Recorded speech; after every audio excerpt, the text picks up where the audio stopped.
Chapter 65. Sure. Tiger agreed without any hesitation. His chubby face revealed a look of joy. To him, Blockhead's intelligence was not inferior to an elder's. Perhaps Blockhead could really think of a good idea for him. Tell me, what should I do next? Blockhead, I can guarantee you that when I become 6 claws, I will make you an elder. Not only will I give you the mute girl, even if you want my wife, I will not frown. Wang Zhong did not take Tiger's empty promise seriously. They were both smart people. If he believed Tiger, he would be a fool. However, at this time, he had to appear very happy, so that Tiger would trust him. Wang Zhong said happily, "Thank you very much. My idea is very simple. Isn't there a hunt in a few days? Invite him into the forest, and find an opportunity to kill him." Tiger shrank back and was a little scared. "No, I fought with him before. I can't beat him." Wang Zhong took out a small pile of powder wrapped in sheepskin. He had picked a bunch of poisonous mushrooms, dried them and chopped them into powder. "I know you can't beat him, so I have to use this." "What is this?" "Eating it will make Fu Tu's stomach ache. Find an opportunity to put this in Fu Tu's bamboo tube. Once he drinks the water, his stomach will ache, and he will not be able to beat you." Although the poisonous mushroom could not kill, it could make one's stomach ache. Therefore, it was still useful to Wang Zhong. Tiger was delighted. "It really can make one's stomach ache. If you don't believe me, give the desolate slave some to eat." "All right." Tiger carefully put away the sheepskin. "Blockhead, I'll be friends with you. Wait for my good news during the hunt in a few days. Be careful. Don't give yourself away." Wang Zhong could not help but remind Tiger. If he were to do this himself, he had 100% confidence. Unfortunately, he could not get close to Fu Tu, so he could only let Tiger do it. Tiger left in a drunken stupor. The next day, Wang Zhong heard the mute girl run over and say that one of Tiger's desolate slaves had a stomach ache the entire afternoon. Wang Zhong knew that Tiger was testing the effects of the medicine. In fact, Wang Zhong had experimented with it himself. In the past, he had secretly given it to the people on Big Bird's side a few times. He found that the effect of the drug usually took effect after half an hour. The time of effect depended on the dosage. The greater the dosage, the longer the pain would last. However, it would only hurt, and the poison wouldn't kill him. This was what Wang Zhong felt the most regretful about. In the afternoon, Axe came looking for him. "Blockhead, honored guest." Wang Zhong came out to greet him. Although he didn't like axes, he still had to maintain his image. "You little kid, you're as fake as those adults." Fu Tu glanced at Wang Zhong. Wang Zhong smiled. He had secretly observed Fu Tu, and knew that he was a straightforward person who did not like to beat around the bush. He was not surprised that Fu Tu would say something like that. "Axe, why are you here with a child like me today?" Wang Zhong asked. "Big Tooth said that the mute girl is with you." Fu Tu looked around the room and said bluntly, "I like the mute girl. The leader said that as long as I become a warrior, he will give the mute girl to me." "Is that so?" Wang Zhong's expression was calm. "But the mute girl likes me. I'm fine." "You must have the mute girl?" "Yes, I liked her when I was young. It's the same now. Hand her over and I'll leave immediately. Otherwise." Fu Tu stared at Wang Zhong expressionlessly. "Blockhead, I know you're smart. But so what? Compared to my fists, you're weak." "All right. But the mute girl will be participating in the warrior assessment next year. According to the rules, she can't get married. Are you trying to stall for time?" Fu Tu reacted and mocked. "The mute girl is so thin. She's suitable for sleeping with men. She's not suitable for battle. Do you know that? If you try to stall for time, you'll only kill her." "Is that so?" "Humph. Any random man outside can kill her with one punch. She wants to be a warrior. In my opinion, this is your idea." Wang Zhong poured himself a cup of mutton milk wine and changed the topic. "Fu Tu, have a drink." "No need, Blockhead. I respect your intelligence. Ada didn't allow me to be angry with you, but I definitely want the mute girl. There's no room for discussion. Although you can let her participate in the warrior assessment, you can only protect her for 2 years. After 2 years I can still get her. That's it, you're on your own." After Fu Tu finished speaking, he left without leaving any face. This was his personality. In the entire tribe, Fu Tu only respected his father. When interacting with others, he only believed in his fists. He was a very simple person. Looking at the mutton milk wine on the table, Wang Zhong closed his eyes. Fu Tu, although reckless, was the kind of person who was the hardest to deal with. Because they only believed in their fists. If you want to make him submit, you have to kill him. Tiger, I hope you don't disappoint me, Wang Zhong said in his heart. Mu Tu. At this time, the mute girl walked out from behind and spoke in an obscure voice. You heard everything? Yes, no, if it's okay, let's run. No need. This time, we must make Fu Tu die. 5 days later, it was the day of the warriors' hunt. This time, the main hunters were the new warriors from a few days ago. 5 Claws would lead these new warriors into the forest to fight with the wolf pack. This was also one of his training for the warriors. After all, warriors who had never seen blood could not be considered true warriors. 5 Claws brought a total of 30 warriors. Each warrior was accompanied by 1 or 2 attendants in case of any accidents. These people set off early in the morning. Wang Zhong looked at their backs as they left. It was impossible for him not to feel nervous. Today was the day Tiger and Fu Tu fought. If he succeeded, everything would be fine. In the future, his enemy would be 5 Claws. If he were to fail, Wang Zhong practiced what would happen if he failed. There were only 2 possibilities. 1. Tiger would die before he could betray him. The other, Tiger would betray him. It's still a little rushed, but there's no other way. Wang Zhong frowned. He felt a little uneasy. The sun finally set. From afar, Wang Zhong saw a group of people running back. Catch Mu Tu. 5 Claws came back and shouted. Wang Zhong was in the crowd. His expression changed. Just as he wanted to run, a few people caught Wang Zhong. Plop! A corpse was thrown in front of Wang Zhong, who was kneeling. Wang Zhong glanced at it, and his heart sank. The corpse was Tiger's. His entire body had been beaten beyond recognition, and he had already breathed his last. Mu Tu, you actually instigated Tiger to attack me. Ha ha, you're good. But you're so smart that you didn't expect it. Tiger, this fool, was discovered by his attendants when he was drugging me. Fu Tu walked out of the crowd and sneered. Chapter 66. 5 Claws walked over to Wang Zhong with a pained expression on his face. Blockhead, other than Axe, you're my favorite child. I never thought that you would betray us. I 5 Claws hate traitors the most in my life. Wuzhua, I can explain. Wang Zhong hurriedly said. This is a misunderstanding. Haha, Blockhead, I beat Tiger into submission before he died. He said you liked Mute, and didn't want her to marry me, so you wanted me dead. Fu Tu sneered. That's his nonsense. Blockhead, don't quibble. I know what my son is like. With Tiger's brain, he wouldn't be able to create such a thing. Wu Zhua walked over and stepped on Wang Zhong's 9-year-old body. He threw a bottle of powder in front of Wang Zhong. You were the one who gave this to him. No. No. Wang Zhong gritted his teeth. Chief, I found this in Blockhead's house. At this moment, Big Teeth ran out and said with the remaining 3 bottles. What else do you have to say? Wu Zhua asked. Ada, there's nothing to say to him. Since Blockhead wants to kill me, I'll give him a chance. Please allow me to fight with Blockhead. Fu Tu stood up and said. Okay. 5 Claws nodded and threw a stone knife in front of Wang Zhong.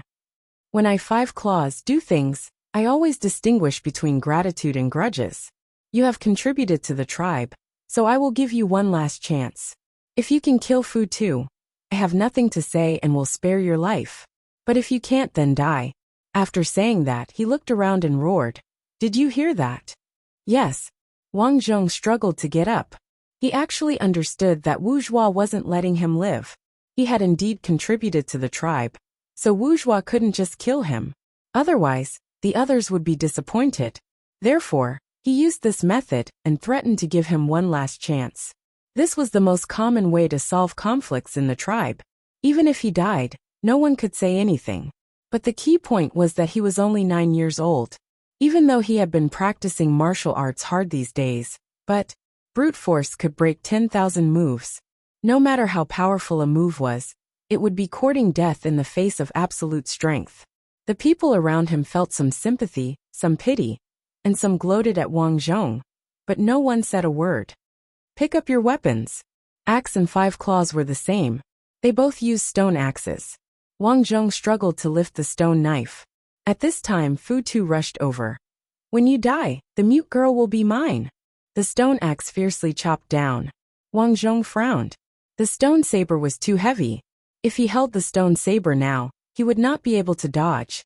Therefore, he could only throw away the stone knife and take out a small stone knife that was 10 centimeters long from his waist. Haha, blockhead, you want to use this against me? Fu Tu laughed. The stone axe in his hand chopped down. Without a doubt, with such a stone axe, Wang Zhong knew that he would definitely die in one move. So he could only rely on his speed to deal with the axe. Dodging the stone axe, Wang Zhong suddenly accelerated. His nimble body rolled behind Fu Tu. The stone saber fiercely stabbed at Fu Tu's foot. Poochie! The stone saber stabbed. Fu Tu trembled in pain. He clenched his teeth and said, You damn rat, you think I can't deal with you? Fu Tu held the stone axe and fiercely swung it. Wang Zhong's face changed and quickly lay down. But at this time, he revealed his weakness. Fu Tu took the opportunity and stepped on Wang Zhong's back. Haha, let's see where you can run. Aba. At this time, the mute girl suddenly rushed out from the crowd. Mute girl, you will be mine in the future. I want you to give me 10 sons. Fu Tu looked at the mute girl rushing over. His face was ferocious. Blockhead, if you die, I will put your head in front of our tribe's door. Ha ha ha. With that, the stone axe chopped down. Blockhead. In a moment of desperation, the mute girl suddenly shouted. With tears in her eyes, she rushed over to Wang Zhong's body. Pooh! The stone axe sank into the mute girl's back. The mute girl's neck was completely cut off. A large mouthful of blood sprayed on Wang Zhong's head. Feeling the warm blood, Wang Zhong quickly stood up. Mute girl. Run. The mute girl spat out the last word with difficulty. Her hand drooped down slightly. Her eyes were wide open, and she was no longer breathing. Mute girl. Fu Tu looked at this scene in disbelief. He roared. You would rather die for him than be with me. What is so good about this blockhead? With that, he kicked Wang Zhong's body and swung his stone axe. You *king die for me. In the next moment, Wang Zhong felt himself flying. As he flew, he inadvertently looked at the place where he had been lying. He saw that his body was still in the same place. Blood was spurting out from his neck. My head has been chopped off. My life is over. Wang Zhong closed his eyes. Reborn character Blockhead has died. Game over. 1,000 experience points dropped. Looking at the blood-red words in front of him, Wang Zhong could only hear Fu Tu's angry roar. I'm dead. Wang Zhong, who was lying on the hospital bed, reached out his right hand and touched his neck. *CK, the feeling of being beheaded really doesn't feel good. Then, Wang Zhong concluded that in this game, he had underestimated Tiger. He had been too cautious. He had poisoned Tiger and was discovered by his servant. Most importantly, that servant was Fu Tu's man and had betrayed Tiger. It seems that Fu Tu is quite capable. I'm afraid that many people around Tiger are his men. Wang Zhong thought to himself. Then he glanced at his experience points. This time, after losing 1,000 experience points, he only had 4,323 experience points left. In other words, he still had 4 chances to clear the threshold of being killed before the age of 10.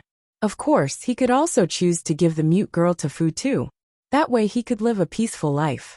When he was about 14, he could become a warrior and slowly take control of the tribe.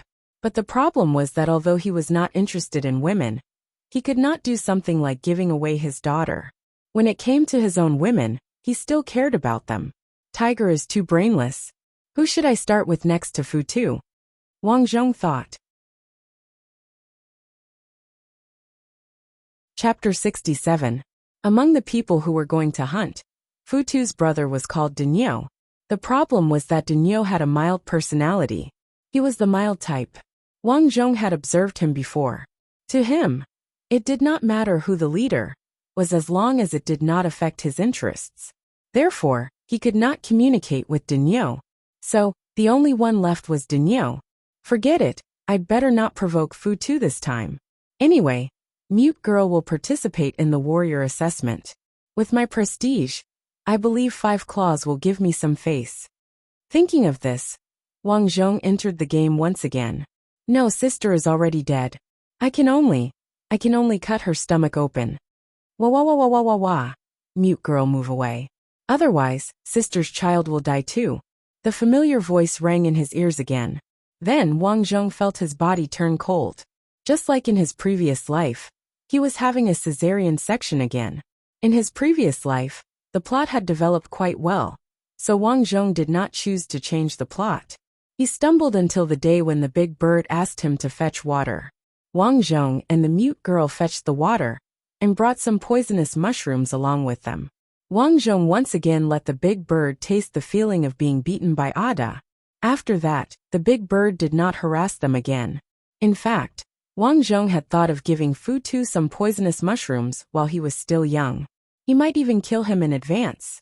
However, after some observation, Futu had been with his mother since he was young. His mother was also a warrior. She was even stronger than 5 claws. Her muscles could definitely crush him when he was young. Seeing that he could not get close to Futu, Wang Zhong could only give up on the idea. Then he remembered that Futu had met Mute Girl in the quarry, which led to the subsequent events. Then he just had to change the plot in advance. As long as he did not let Futu see Mute Girl, or make her uglier. The day finally arrived. Futu followed 5 claws to patrol the quarry as usual. Today, the Mute Girl had been chased away by Wang Zhong to the place where she fetched water. He had sent her away, so Futu did not see the Mute Girl. What Wang Zhong did not expect was that when the axe arrived in front of Wang Zhong, it stopped and asked, "Where is the Mute Girl?" The wet nurse hadn't died yet in this life. She lowered her head and replied, "We don't have any water here." The Mute Girl went to get some. "Oh, I see." Futu nodded. "Axe, is the girl you like mute?" 5 claws asked. "Yes. Although he's mute, he's very good looking," Axe replied. "It's a pity that she's a mute. A mute is not qualified to be your first wife. Do you understand? Furthermore, she is only a desolate slave." 5 claws said the same words as he did in his previous life. Then he added coldly, "Don't forget, you're the future 6 claws. You'll lead the entire stone tribe." "I'm sorry, Ada." Futu lowered his head in panic. "Don't worry, you're still young, only 10 years old. You'll have plenty of time to learn in the future." 5 claws patted Futu's shoulder. "After you get married, as long as you can become a warrior of the tribe, I'll give her to you." After the two finished speaking, they left the place. Wang Zhong's expression turned ugly. He had carefully avoided the Mute Girl and Futu's meeting, but he never expected that it would end up like this. From the looks of it, Futu didn't meet the Mute Girl today, but a long time ago. It's a pity that I don't know which day it was. Otherwise, I could avoid meeting the two of them. Wang Zhong secretly felt that it was a pity. After that, Wang Zhong knew that there would be a sandstorm in the evening. Hence, after returning, he deliberately found the wet nurse and said that he saw someone stealing potatoes from the Big Tooth's field. "Ah, someone is stealing potatoes.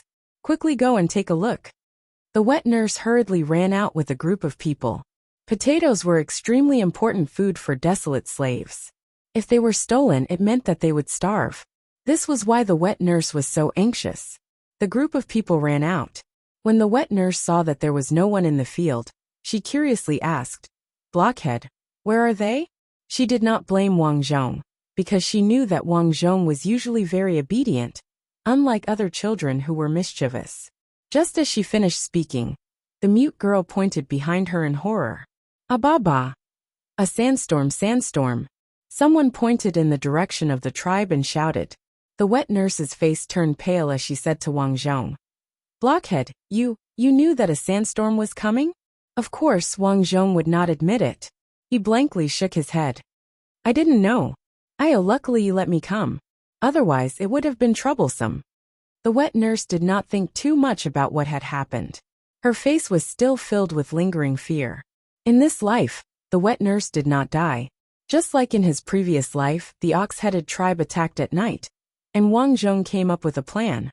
It was not that Wang Zhong wanted to help Five Claws, but if he did not do so, their stone tribe would be attacked by other tribes.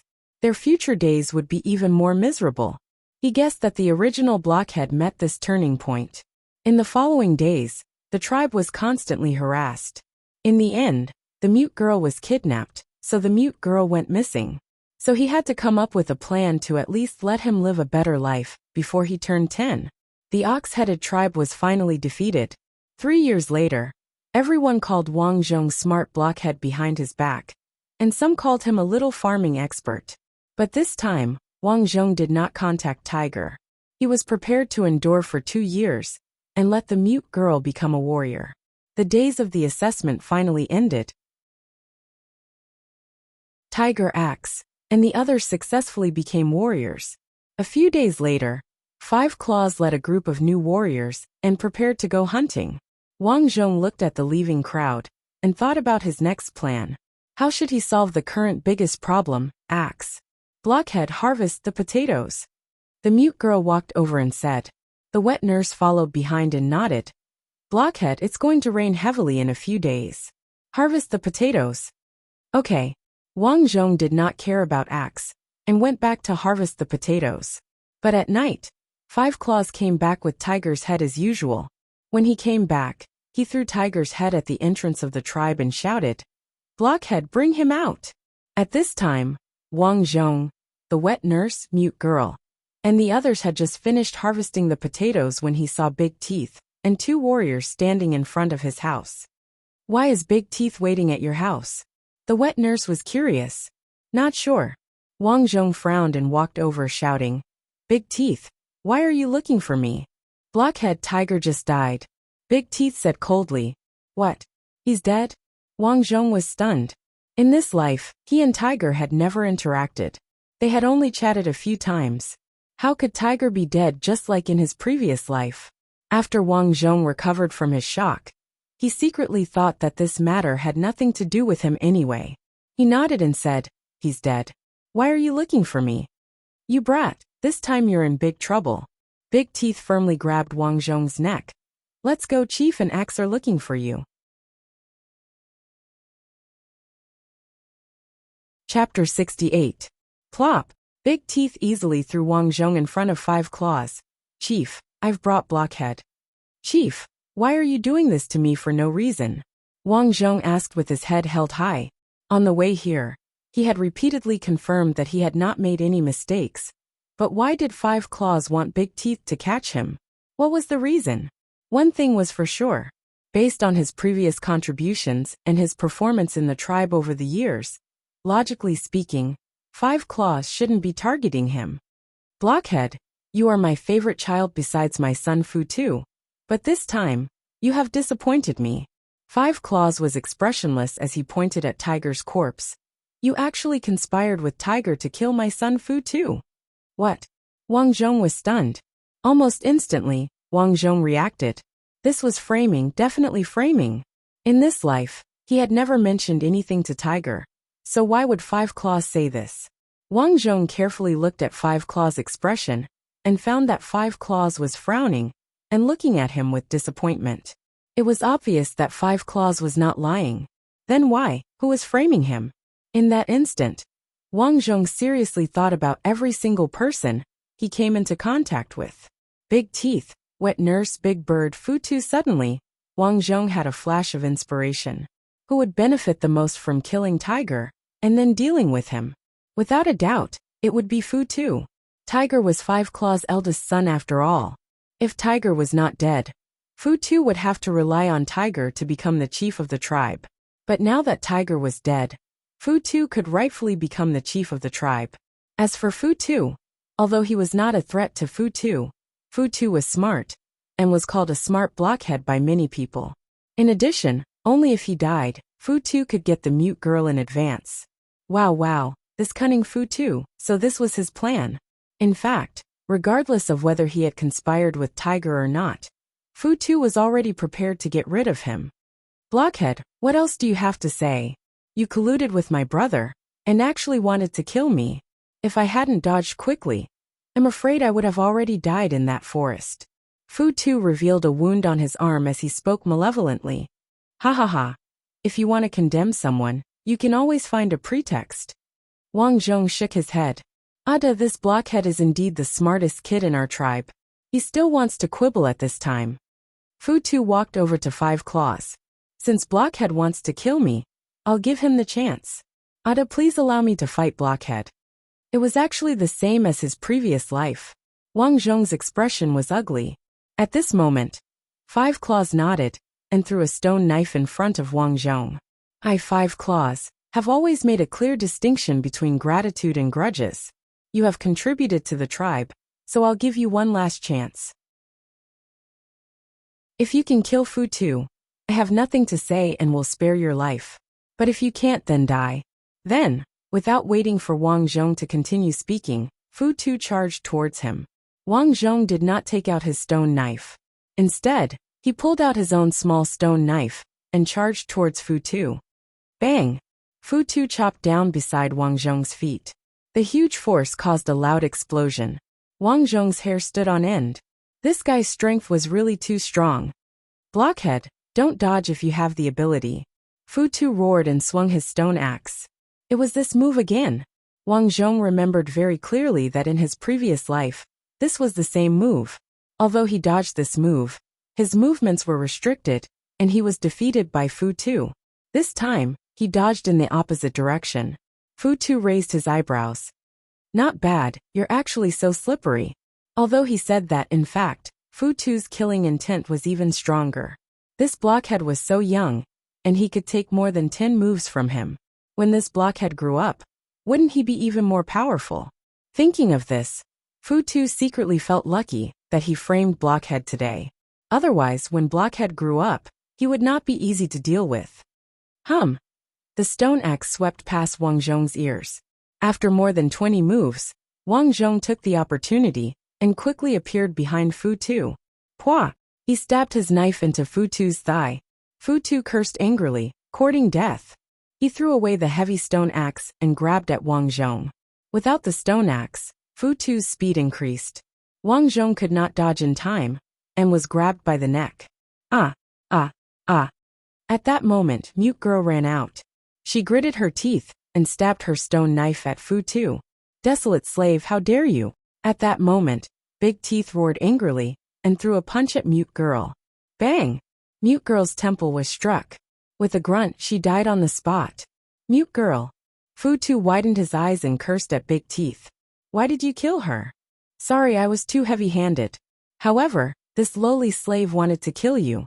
I was also anxious. Big Teeth said. She's just a lowly slave.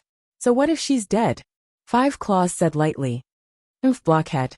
You caused Mute Girl's death. I'll kill you. Fu Tu roared angrily as he gripped Wang Zhong's neck tightly. Wang Zhong was not even 10 years old. Although he was considered strong among his peers, he was still young. Therefore, he was unable to resist Fu Tu's strength. Soon he found himself out of breath. Wang Zhong felt his vision turn black as he completely suffocated. Reborn character Blockhead has died. Game over. 1,000 experience points dropped. Wang Zhong remained motionless as he looked at the blood-red text that appeared in front of him. I'm dead again. Wang Zhong, who was lying on the sickbed, stretched out his right hand and touched his neck. To be honest, his death this time was somewhat unjust. It could even be said that his death was baffling. Wang Zhong had previously observed Fu Tu. He was indeed ruthless, but he never expected Fu Tu to strike first. Thinking about it carefully, it was most likely because he had rejected him. In a sense, Fu Tu and Five Claws were the same. Not only were they ruthless, but what they wanted was absolute authority. Those who resisted them were their enemies and had to die. At that time, he had rejected Fu Tu's request for Mute Girl. Therefore, he had brought death upon himself. Fu Tu, you're really a formidable opponent. Wang Zhong's mind once again filtered through the plot in the wilderness. In the end, he concluded that if he wanted to successfully overcome this hurdle, he was afraid that he would have to do it himself. It seems that this is the only way. Wang Zhong made up his mind and entered the game again without hesitation. This time, He would kill Fu Tu with his own hands to avenge the 2 times he had killed him. No, sister is already dead. I can only cut open her stomach. Whoa, ba. Mute girl, move away. Otherwise, sister's child won't live either. A familiar voice sounded in Wang Zhong's ears. From this day onwards, there was a little brat called Blockhead in the Stone Tribe.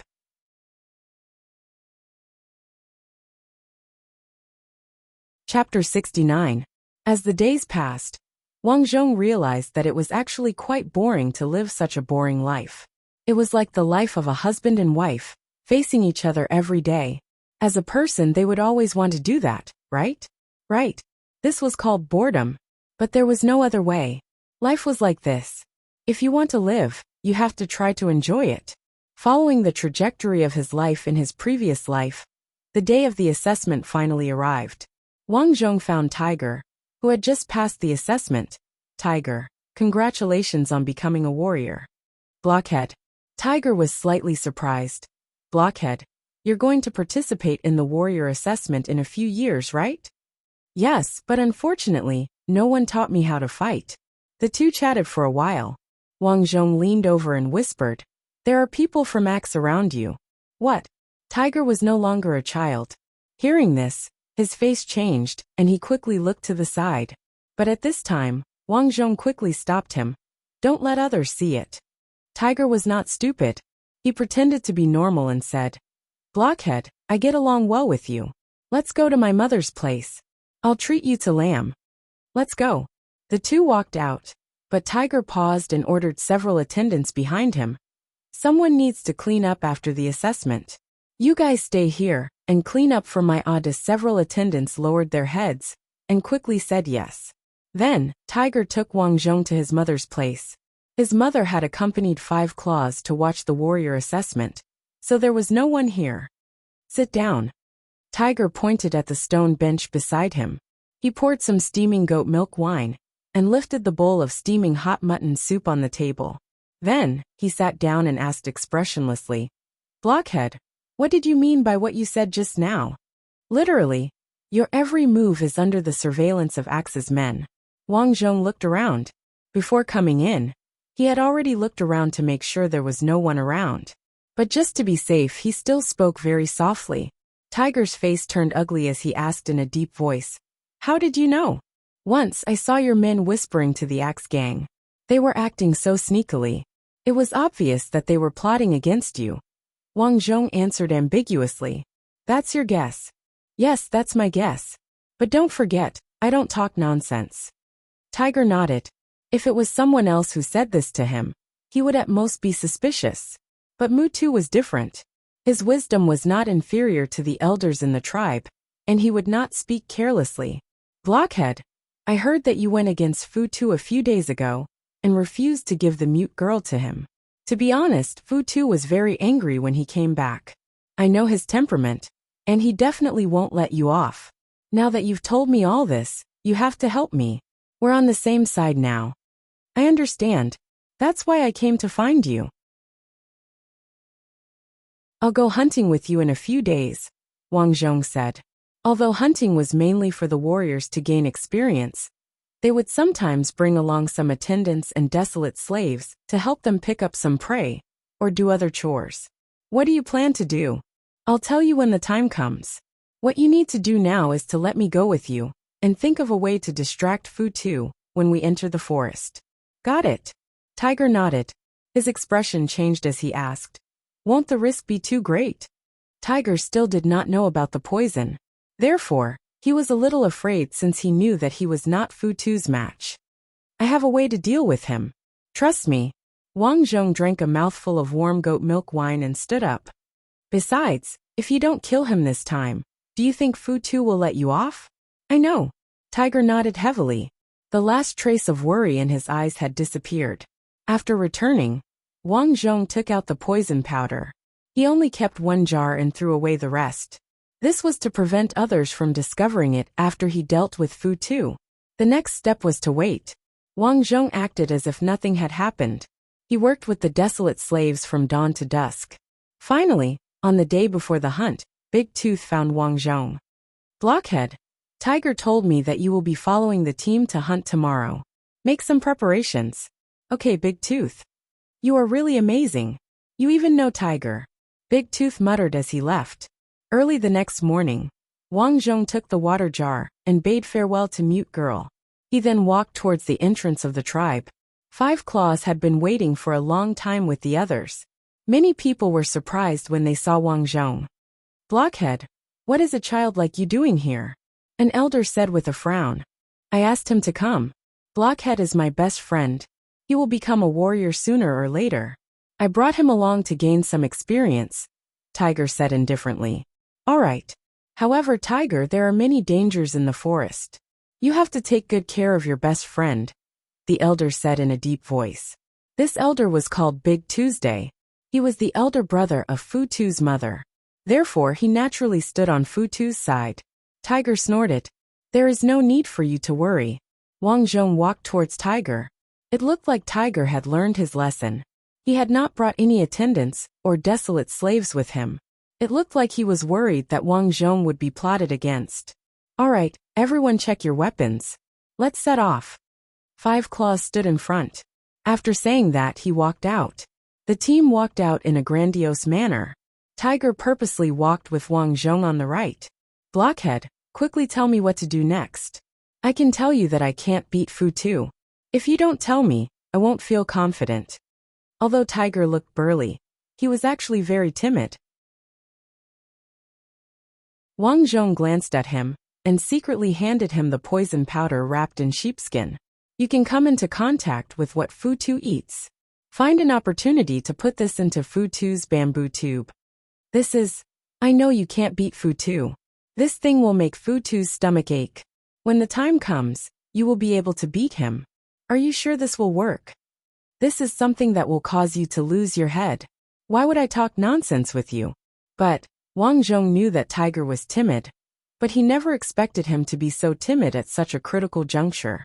Hence, he pointed at the leader of the team and said, Look at Five Claws and Futu. From the moment we set off, Five Claws has been teaching Futu things. He clearly wants Futu to be the leader. With Futu's means, how do you think he will treat you when he takes over? Tiger trembled and revealed a look of fear. He will kill you, steal your wife, and kill your mother. When the time comes, even if you kneel in front of him and beg for mercy, he will not even look at you. If you don't do it today, it will be even harder to kill him in the future. All right. Tiger clenched his teeth and revealed a sinister look. He nodded heavily. I'll do it later.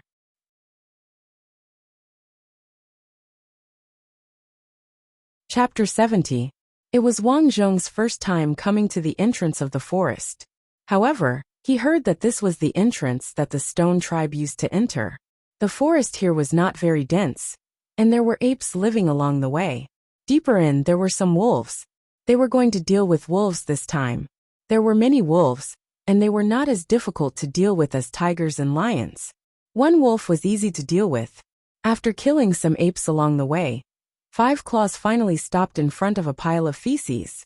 He looked at the feces on the ground and nodded. It's a wolf's. We've entered their territory. Everyone get ready. Elder Datu waved his hand, and the warriors behind him walked out. Futu, this fellow, was indeed somewhat talented. He was very courageous as he walked at the very front. Beside him were his two strongest attendants to assist him. Tiger Guts was not as good. He hid in the middle of the group as soon as they entered the forest. Wang Zhong shook his head. No wonder Five Claws did not like his son. Whoa! Wolf howls came from the forest. Five Claws shouted. It's the alpha wolf. It's warning us not to enter their territory. The more it howls, the more scared it is. Let's go. Got it. Futu took the lead. Suddenly, a wolf rushed out from the forest. Futu swung his stone axe.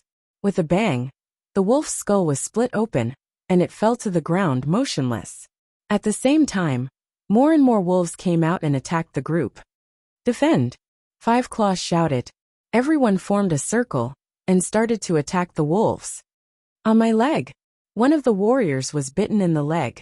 The people around him retreated in fear. Then, a large group of wolves rushed up and bit the warrior to death. Five Claws did not show any expression when his men died. He shouted, "As warriors, each of you must kill at least 2 wolves. Otherwise you are not fit to be warriors."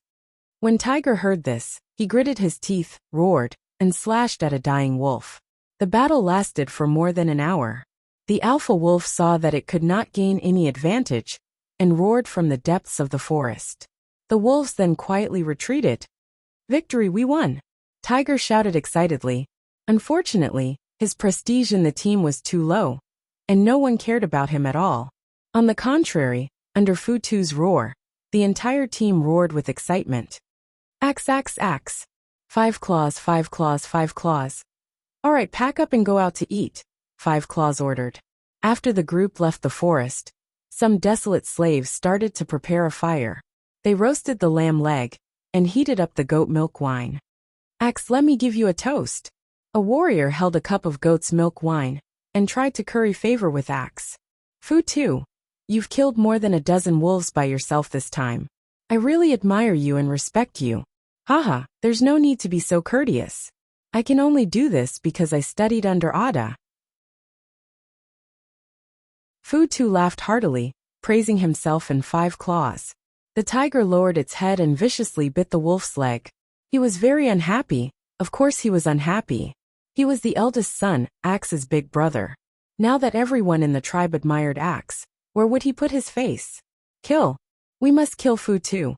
The tiger drank the goat milk wine and took out the medicinal powder that Wang Zhong had given him.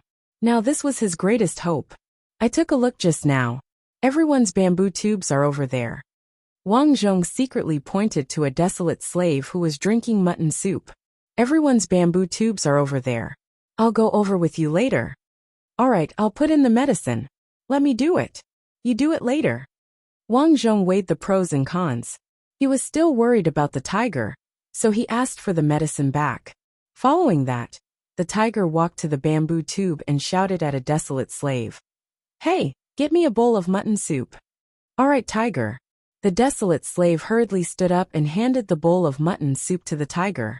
Bang! Suddenly, the tiger kicked the desolate slave away and cursed. "There's only a piece of mutton in there. Did you do it on purpose?" "No, I didn't do it on purpose." How could the tiger wait for the desolate slave to explain?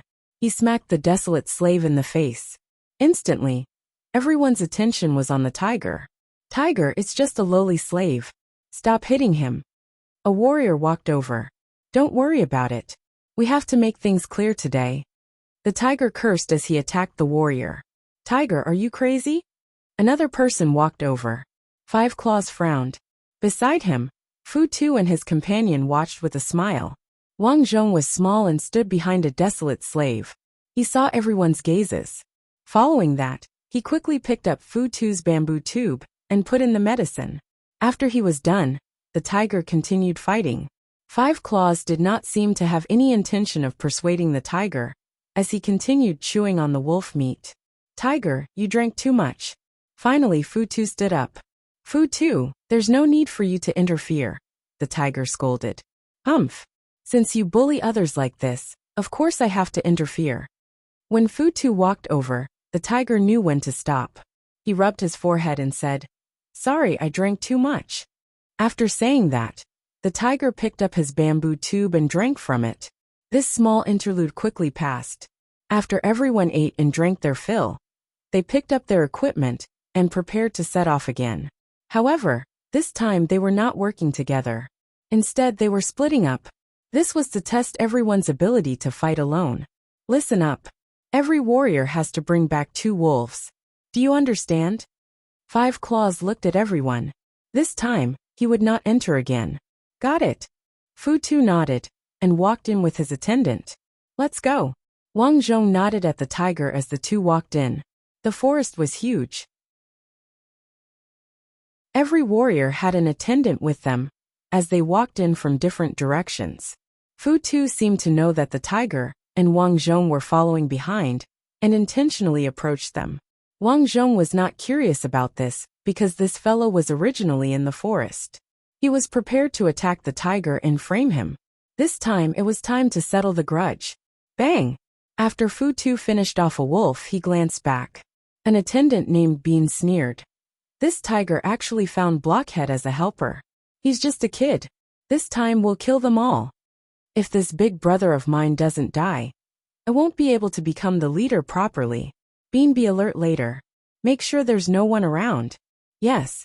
After the two finished discussing, Fu Tu shouted, Isn't this my big brother? Why are you sneaking behind me? What should we do, Blockhead? Fu Tu is calling me. The tiger asked anxiously. Wang Zhong thought for a moment and said, When we came in, I saw him drinking water. Let's go. When he has a stomachache, we'll kill him. But, don't you understand? He called us over to this place. It's clear that he's prepared to fight to the death with us. This time, it's either them or us. Wang Zhong stared into the tiger's eyes. Remember, fight to the death. Got it. The tiger could not help but tremble.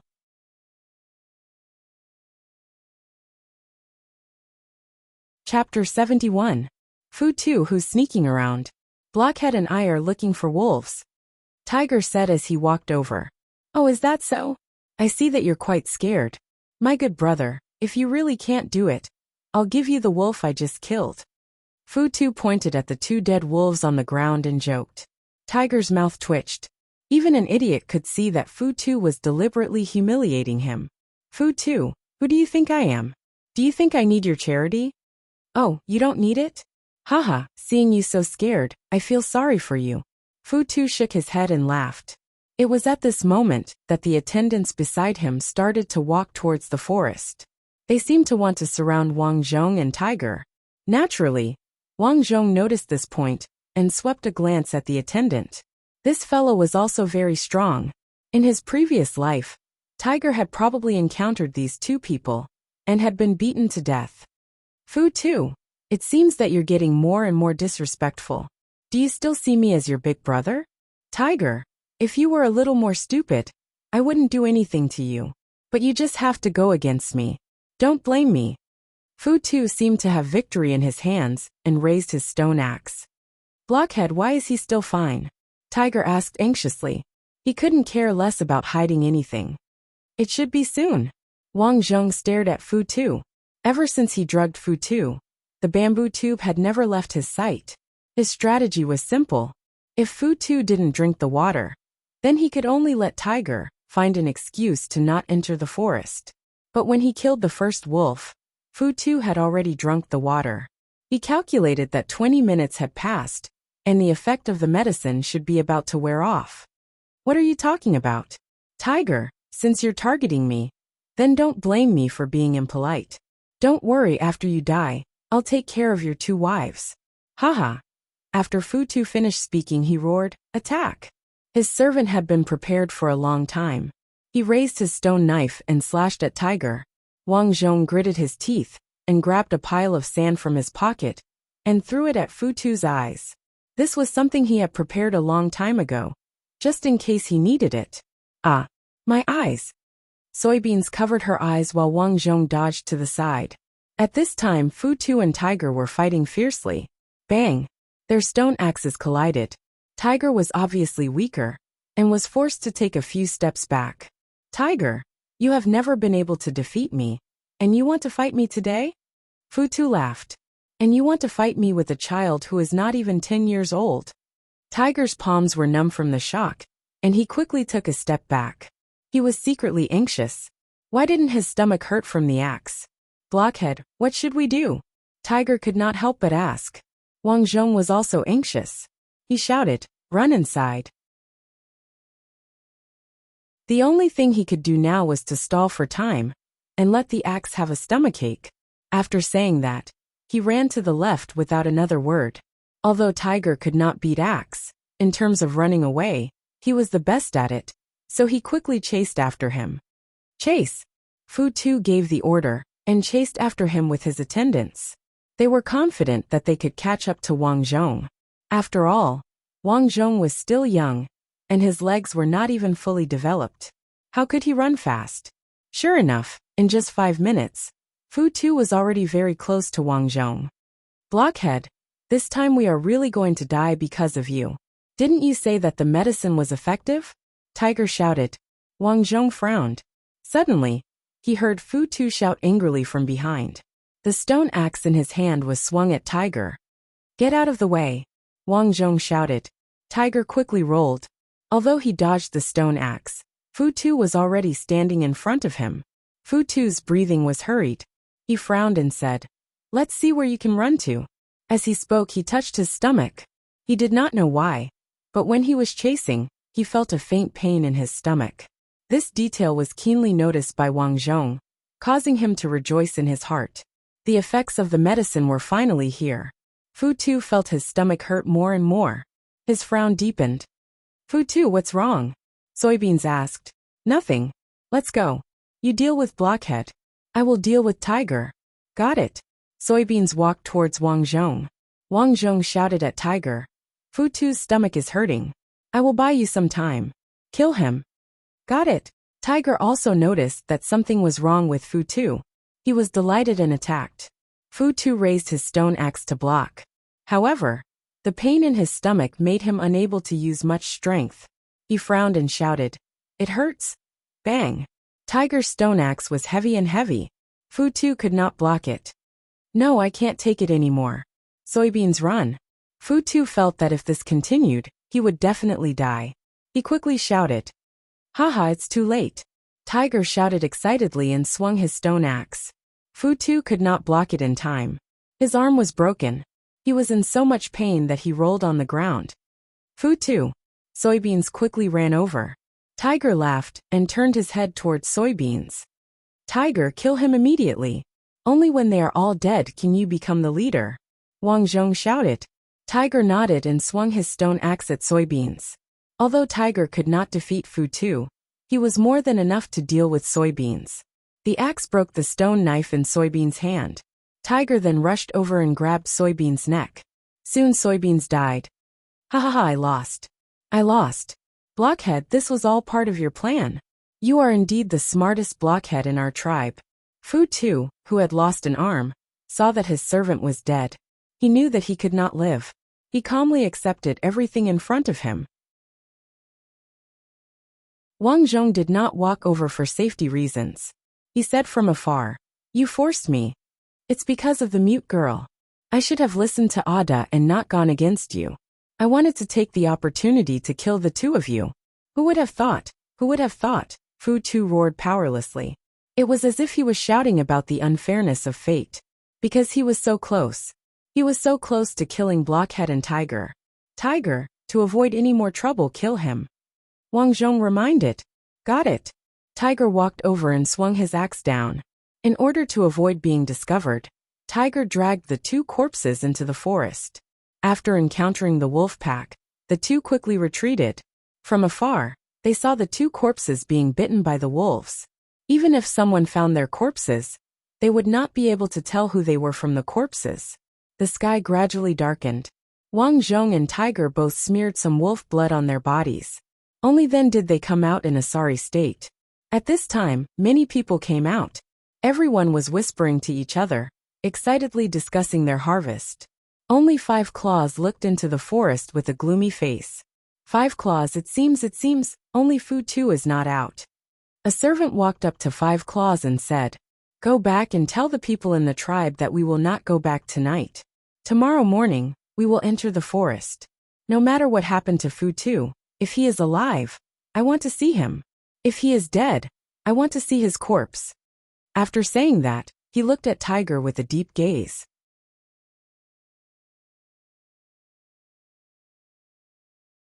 Chapter 72. That night, no one chatted as the atmosphere turned heavy. Many desolate slaves did not even dare to breathe loudly. There was no other reason other than Wu Zhua's most beloved son, Fu Tu, had not returned.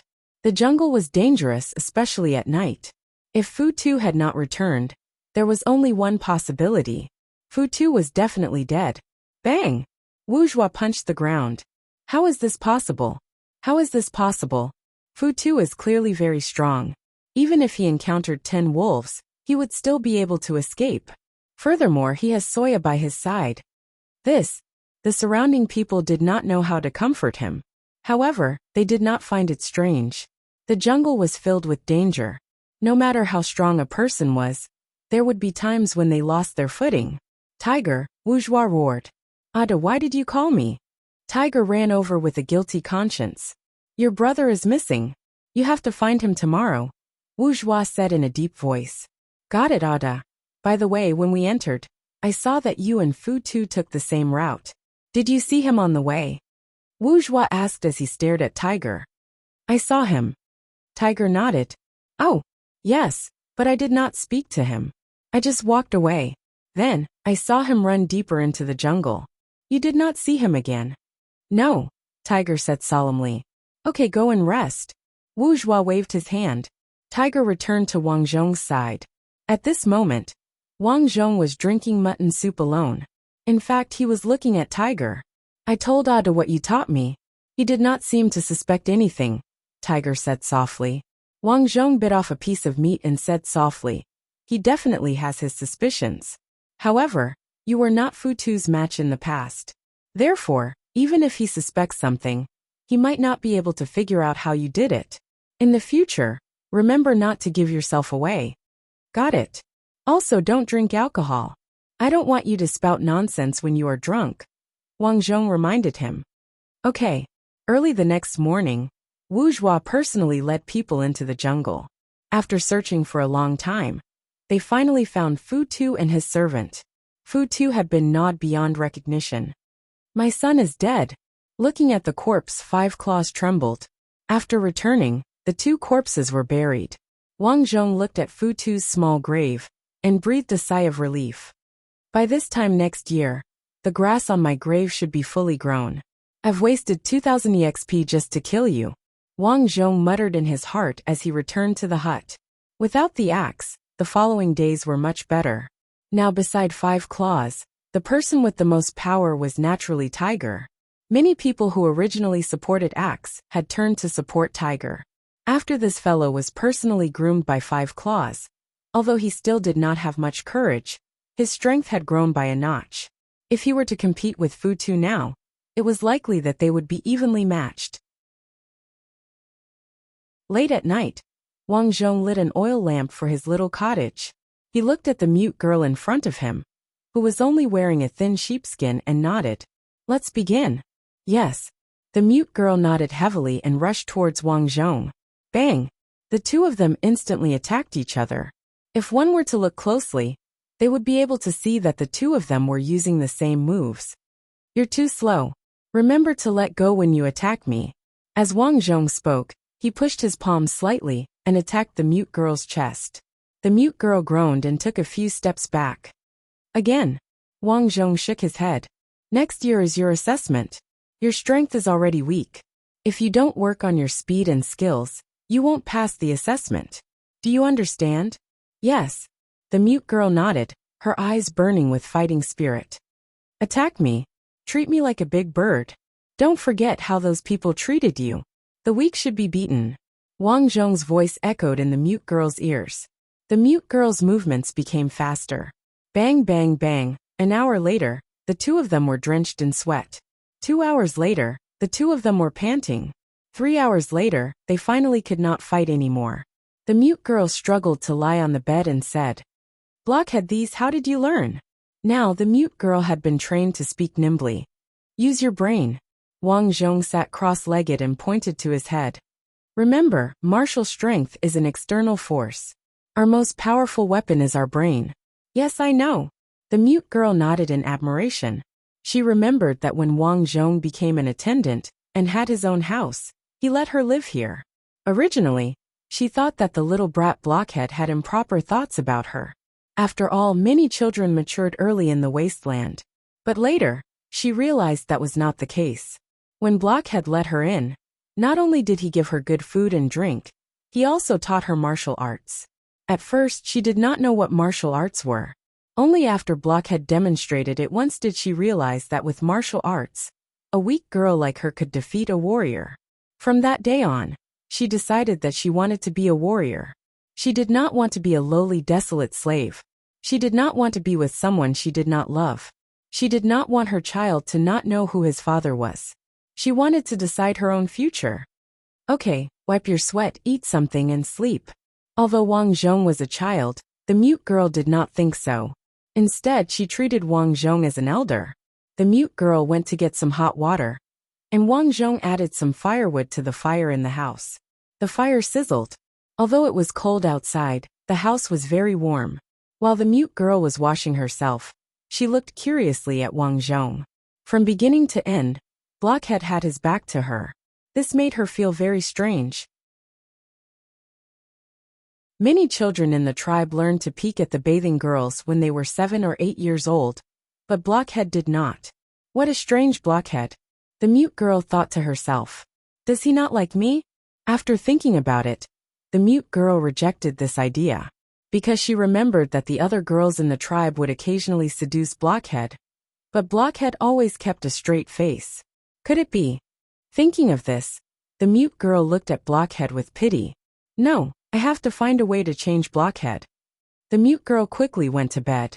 The bed in the house was different from the beds of the other desolate slaves. The beds of the other desolate slaves had hay at the bottom and soft fur at the top.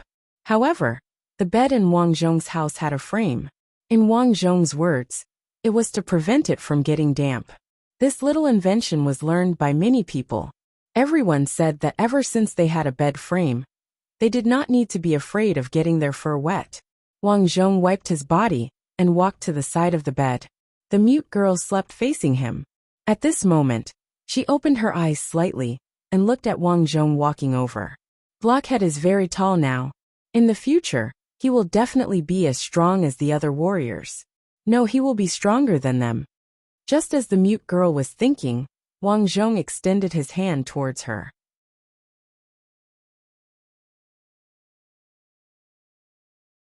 Chapter 73. I just received some bad news.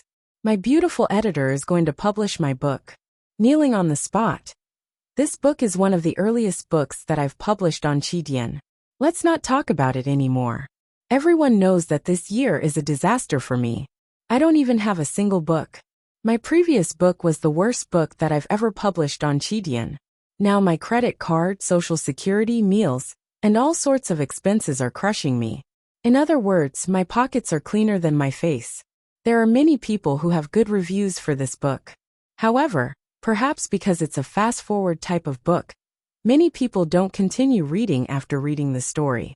That's why it's not as good as reading it. Now, I only hope that everyone will subscribe to it. I want everyone to charge 500 yuan for it. Otherwise, a book that no one subscribes to won't go far. Sometimes, I want to continue writing, but I need the support of results. Without results, my heart will be in a mess and my mind will be blank. Reading pirated books, please give me some face and give me some subscriptions. Tomorrow, I guarantee at least 10,000 chapters. From tomorrow onwards, I'll pay back the rewards. I'll add more every day. But really, please subscribe, please subscribe, please subscribe, please subscribe. Please understand. From now on, I guarantee at least 2 to 3 chapters a day. Rewards 3,000 yuan plus 1 chapter. Branch leader plus 4 chapters. Guild leader plus 45 chapters. It's impossible for there to be any silver coins, so I won't talk about it. Also, I'll keep a record of the small rewards. Although I know that there might not be many rewards, but I still have to say it. There are about 4 branch leaders who have rewarded me previously, plus 16 chapters. For the next few days, I'll update at least 5 chapters a day. I estimate that I'll pay back the rewards in a few days. I'll keep a record of it later. I'm not writing this because I think there are many rewards, but because I don't want everyone to reward me for nothing. This book is a niche book, so there's no other way. Please take care of a niche book like mine. I also want to continue writing. I'm really tired.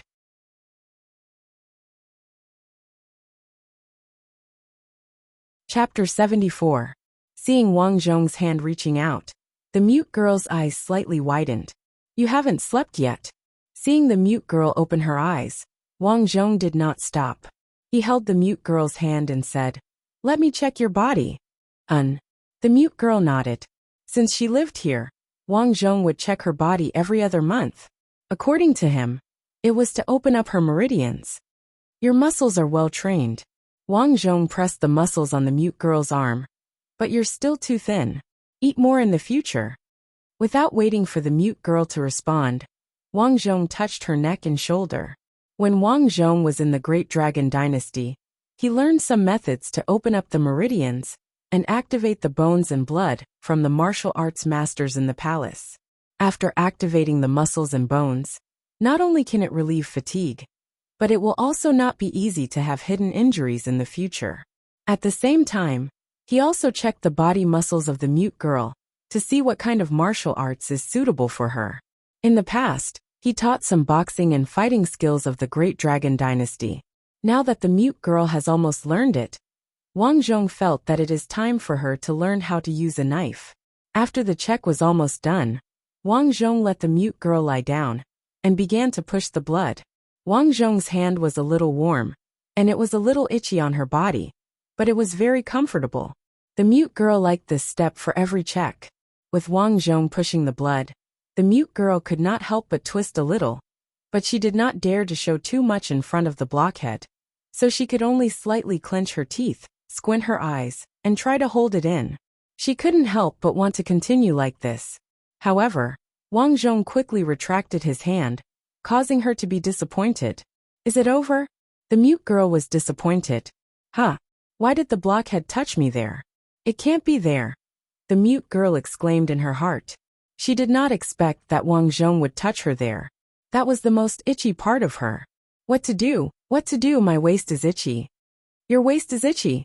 Wang Zhong originally wanted to check the muscles of the mute girl's waist, but he did not expect her body to suddenly tighten. And I'm afraid itchy, the mute girl whispered.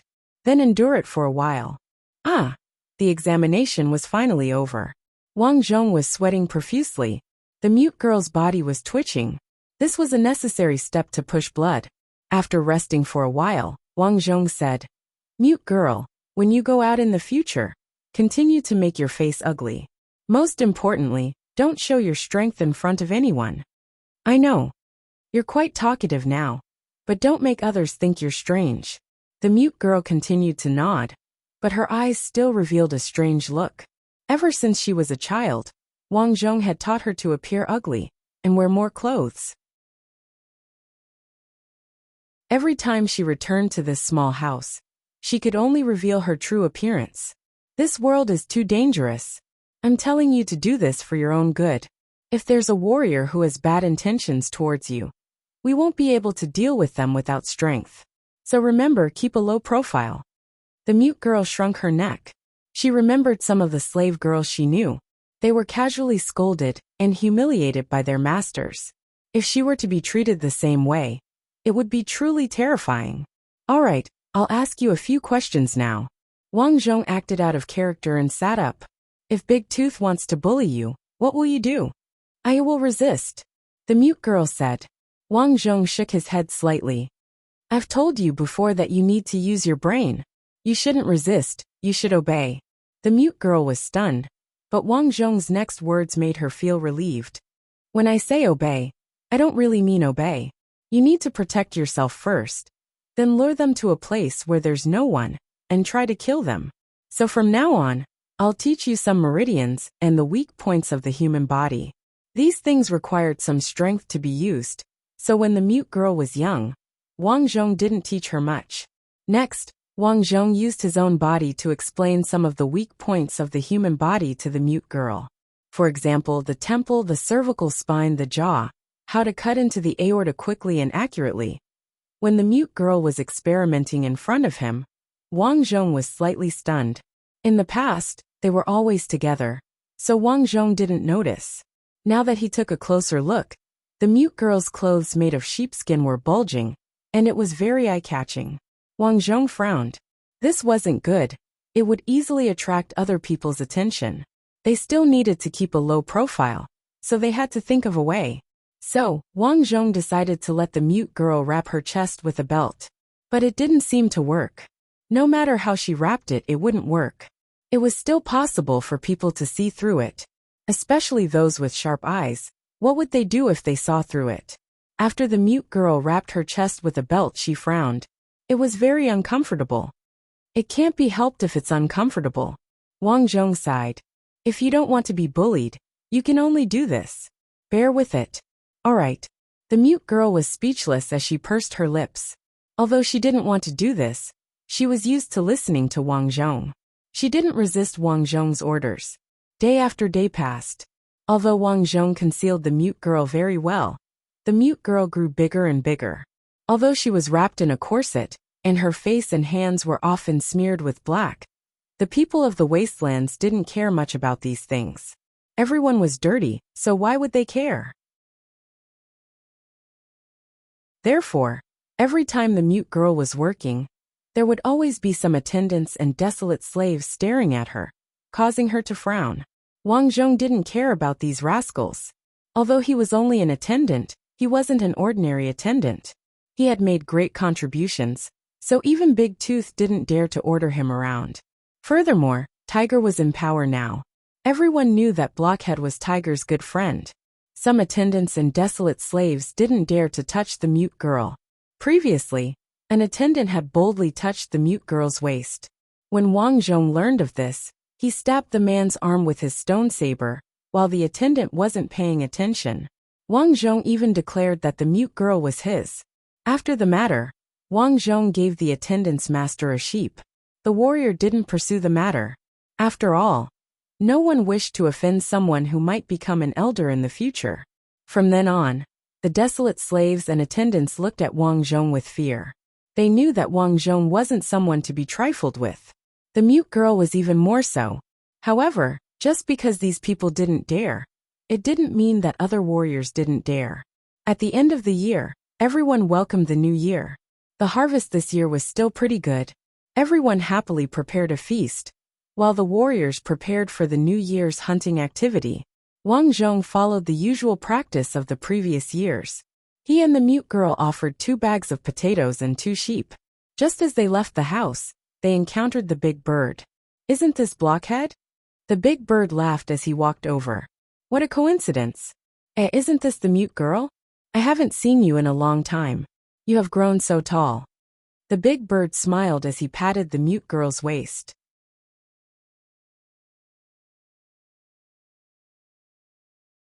Chapter 75. The bird liked to bully the mute girl and Wang Zhong when they were young. In the end, he was drugged by Wang Zhong. Instead of being poisoned to death, he was beaten up by his father, due to a freak combination of factors. His father was also a ruthless person. Back then, he threw a pot of hot soup at the bird without a word, causing his legs to be severely scalded. He had to rest for a long time. However, after so many years, the fellow managed to survive tenaciously. Not only that, last year, he participated in the warrior assessment with Axe, Tiger, and company and successfully became a warrior. However, a leopard could not change its spots. The fellow did not remember the lessons from when he was young. Over the years, he still liked some desolate slaves, especially a few slave girls. He had taken advantage of them. Encountering the mute girl this time also gave the big bird a shock. With his sharp eyes, he could tell at a glance that the mute girl was different from the other slave girls. Furthermore, the mute girl had never given birth. Although her skin looked dirty, it was very firm. She looked like a beauty at a glance. Upon seeing the bird swat her with his large hand, the mute girl frowned and hurriedly took a step back. Wang Zhong also stood in front of the mute girl. He was indeed much shorter than the bird, but he was not afraid. "Big Bird, the mute girl is my wife." This was permitted by Big Tooth. "What are you doing?" "Haha, Blockhead, I drank too much." "Didn't I drink too much?" The bird's eyes darted around, as though he was thinking of a plan. He continued, "Don't be nervous. We even played together when we were young. Although some unpleasant things happened, we were still young back then, right? Blockhead, you are a magnanimous person. Don't take it to heart. The mute girl and I have something to do. We'll be leaving first." Wang Zhong was not in the mood to talk nonsense with the fellow as he turned to leave. However, the bird blocked his path and said with a smile, "Blockhead, I know you are still angry. How about this? I'll treat you to venison. Mayada and I hunted it a few days ago. You haven't eaten venison before, right? It's much more delicious than mutton. If you like it, I can even give you a deer leg." One who was unaccountably solicitous was hiding evil intentions. Wang Zhong naturally ignored the fellow and shook his head. "There's no need. We still have something to do. He pulled the mute girl and left. Looking at the mute girl's back, Big Bird swallowed a mouthful of saliva. Damn, what's so great about her? She's just a lowly slave. Just watch. I'll get you into bed sooner or later. That night, Wang Zhong added a handful of firewood to the brazier in the room, and the temperature in the room rose a lot. As usual, after the mute girl washed the stone bowl and pot, she prepared to close the door and continue her training with Wang Zhong. She was now addicted to combat training and felt that she had become much stronger. However, at this moment, 3 figures appeared on the road ahead. Big Bird, he's here. Seeing the person, the mute girl quickly shouted towards Wang Zhong, who was inside the house. Wang Zhong walked out of the door and saw Big Bird leading 2 women in thin clothes over. These 2 women were wearing very thin clothes. Only a thin sheepskin draped over them, revealing their long legs. One had to know that it was still the 12th month of winter. Usually, when people slept, they would burn charcoal in their houses. However, these 2 women actually came dressed like this. Weren't they cold? Of course they were cold. From their shivering and aggrieved looks, it could be seen that they were very unwilling. However, due to Big Bird's abuse of power, they had no choice but to obey. Blockhead, what's wrong? Ready to sleep? Big Bird came over and laughed, just like an old friend. I'm ready to sleep. Why did you bring your slave girls here? Wang Zhong glanced at the 2 pitiful slave girls. After many years of living as a slave, they had lost interest in life. Their eyes had already lost their color. Haha, I want to discuss something with you. Big Bird rubbed his hands, exhaled, and entered the house. Seeing the mute girl in the house, his eyes lit up.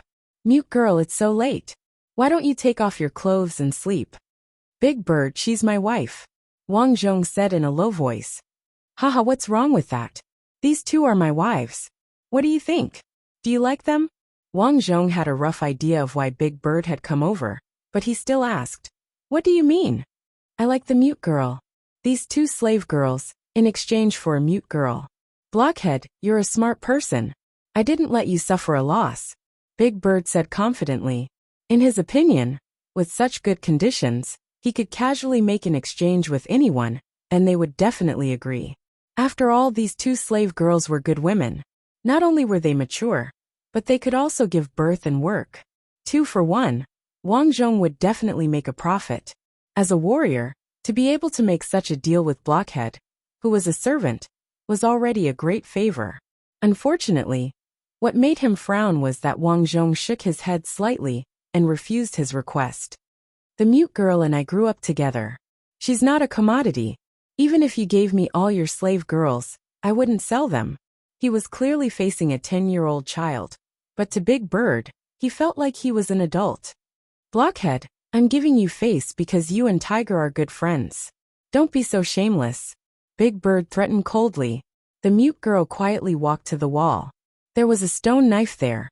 If Big Bird dared to make a move, she would rush out without hesitation. Wang Zhong was very calm. He said expressionlessly, First of all, I don't need your face. Second, if you dare to make a move on me here, not only will Tiger not let you go, 5 Claws will also punish you. Big Bird's eyes flashed. He knew that Wang Zhong was right. In this place, Wang Zhong as a servant was actually a special existence. Although he was young, relying on him, the tribe not only swallowed the Oxhead tribe, but also doubled the income of the tribe's farmland according to his methods. The cattle and sheep rarely fell sick. He also designed many small inventions to make it easier for everyone to produce things. Because of this, he was valued by 5 Claws and some elders. If he made a move on him, he would definitely be punished. He was clear on this point. Wang Song stared at Big Bird.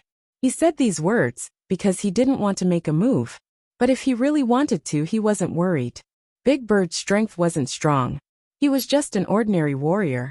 And mute girls training these days wasn't for nothing. Haha, Blockhead.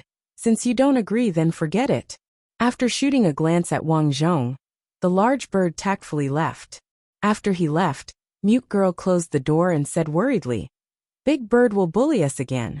I'm afraid he won't let it go. But don't worry, I've observed him during the battle. He's very ordinary.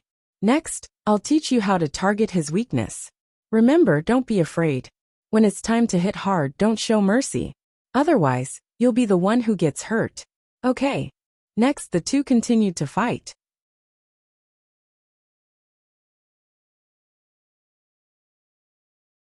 Chapter 76. The new year was finally over. On this day, the sun shone brightly, and the wind blew gently. The annual hunt was held once again. 5 Claws led Tiger, 30 warriors, and a group of desolate slaves to prepare for the hunt. However, this time, they did not enter the forest. Instead, they headed to a canyon in the desolate plains to hunt. There were countless herds of goats, cows, and even elephants and saber-toothed tigers there. Before Tiger left, he had asked Wang Zhong if he wanted to go, but Wang Zhong rejected him with the excuse that he was too young. His current mission was to train the mute girl, and he did not care about anything else. When the team finally left, the remaining people in the campsite went back to their own jobs. Wang Zhong was rather busy today. The main reason was that 2 goats were about to give birth. These 2 goats showed signs of dystocia, so he had to deliver them. This time, he did not let the mute girl follow him. After 5 Claws returned from the hunt, the annual warrior assessment would be held again. He wanted the mute girl to intensify her training. He, the wet nurse, and a few desolate slaves spent quite a bit of effort before they finally delivered the goats. Looking at the few goats, the desolate slaves revealed smiles. Blockhead, you are awesome. In the past, when we encountered such situations, the goats would always die. Now we finally don't have to. If Big Tooth knew about this, he would definitely praise you. The wet nurse said excitedly. Wang Zhong washed his hands with water. The weather is cold. Get more hay in the sheep shed. Got it. A desolate slave nodded obediently. At this moment, a slave girl suddenly ran over. Blockhead, blockhead. Not good. Big Bird is going to bully the mute girl. Is that so? Upon hearing this news, Wang Zhong was not worried. Instead, he was looking forward to it. He wanted to use this opportunity to test the mute girl's strength. Some tribulations had to be faced by herself. Only by doing so could she grow. Of course, for safety's sake, he still ran over. Haha, mute girl. My friend just said that Blockhead had gone to deliver the goats. Let's play. I will give you a goat leg.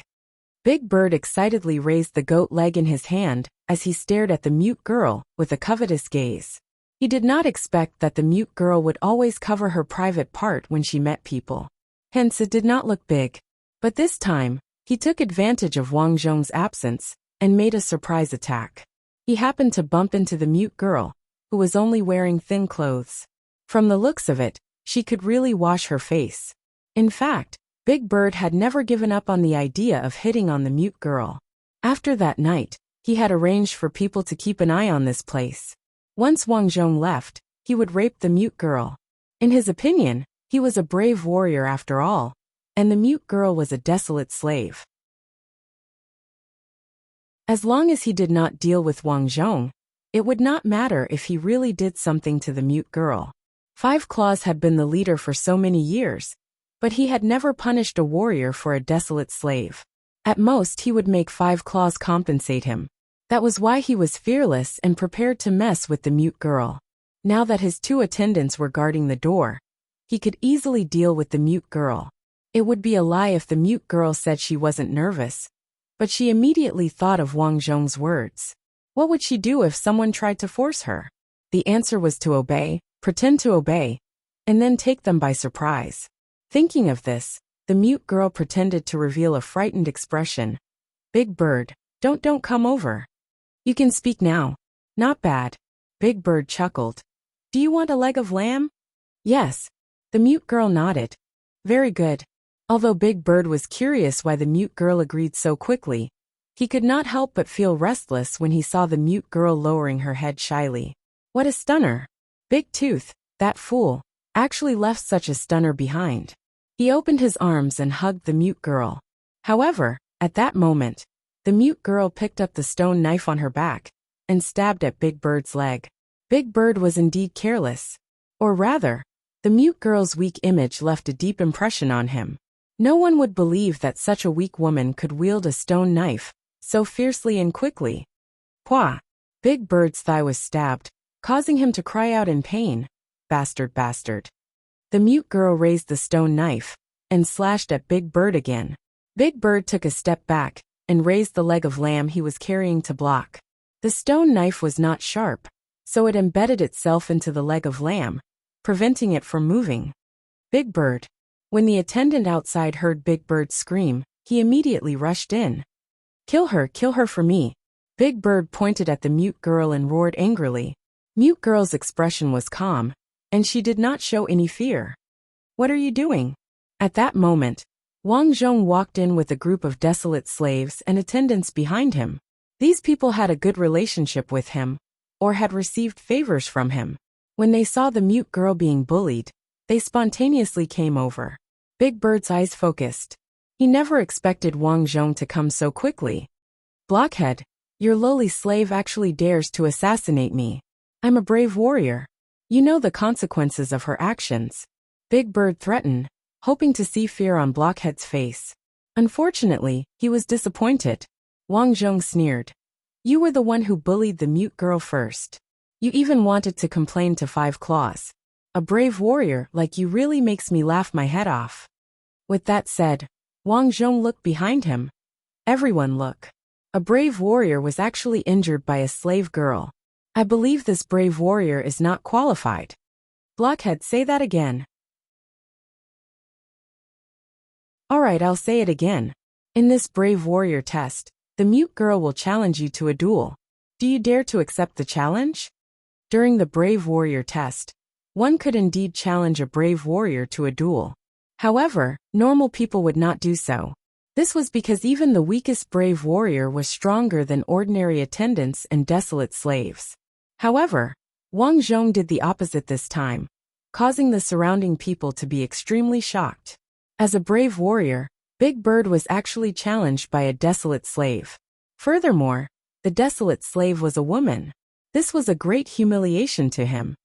Blockhead, you really want her to challenge me? Before Wang Zhong could reply, the mute girl walked over and shouted, I challenge you. Then you will die miserably. Big Bird snorted and left with his attendants. After he left, some of the desolate slaves cursed Big Bird. However, most of them were worried about the mute girl. Mute girl. Although Big Bird is an ordinary brave warrior, he is still very strong. You should not have challenged him.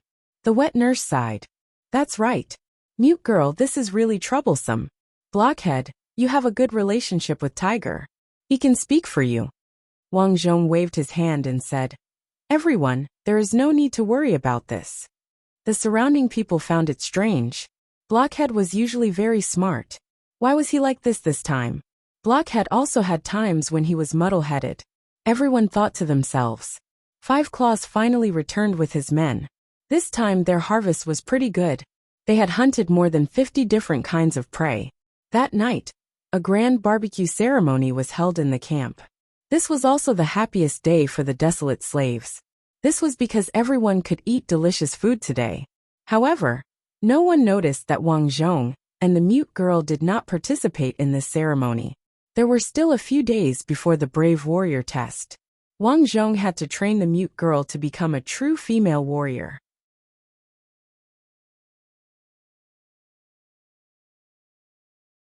Chapter 77.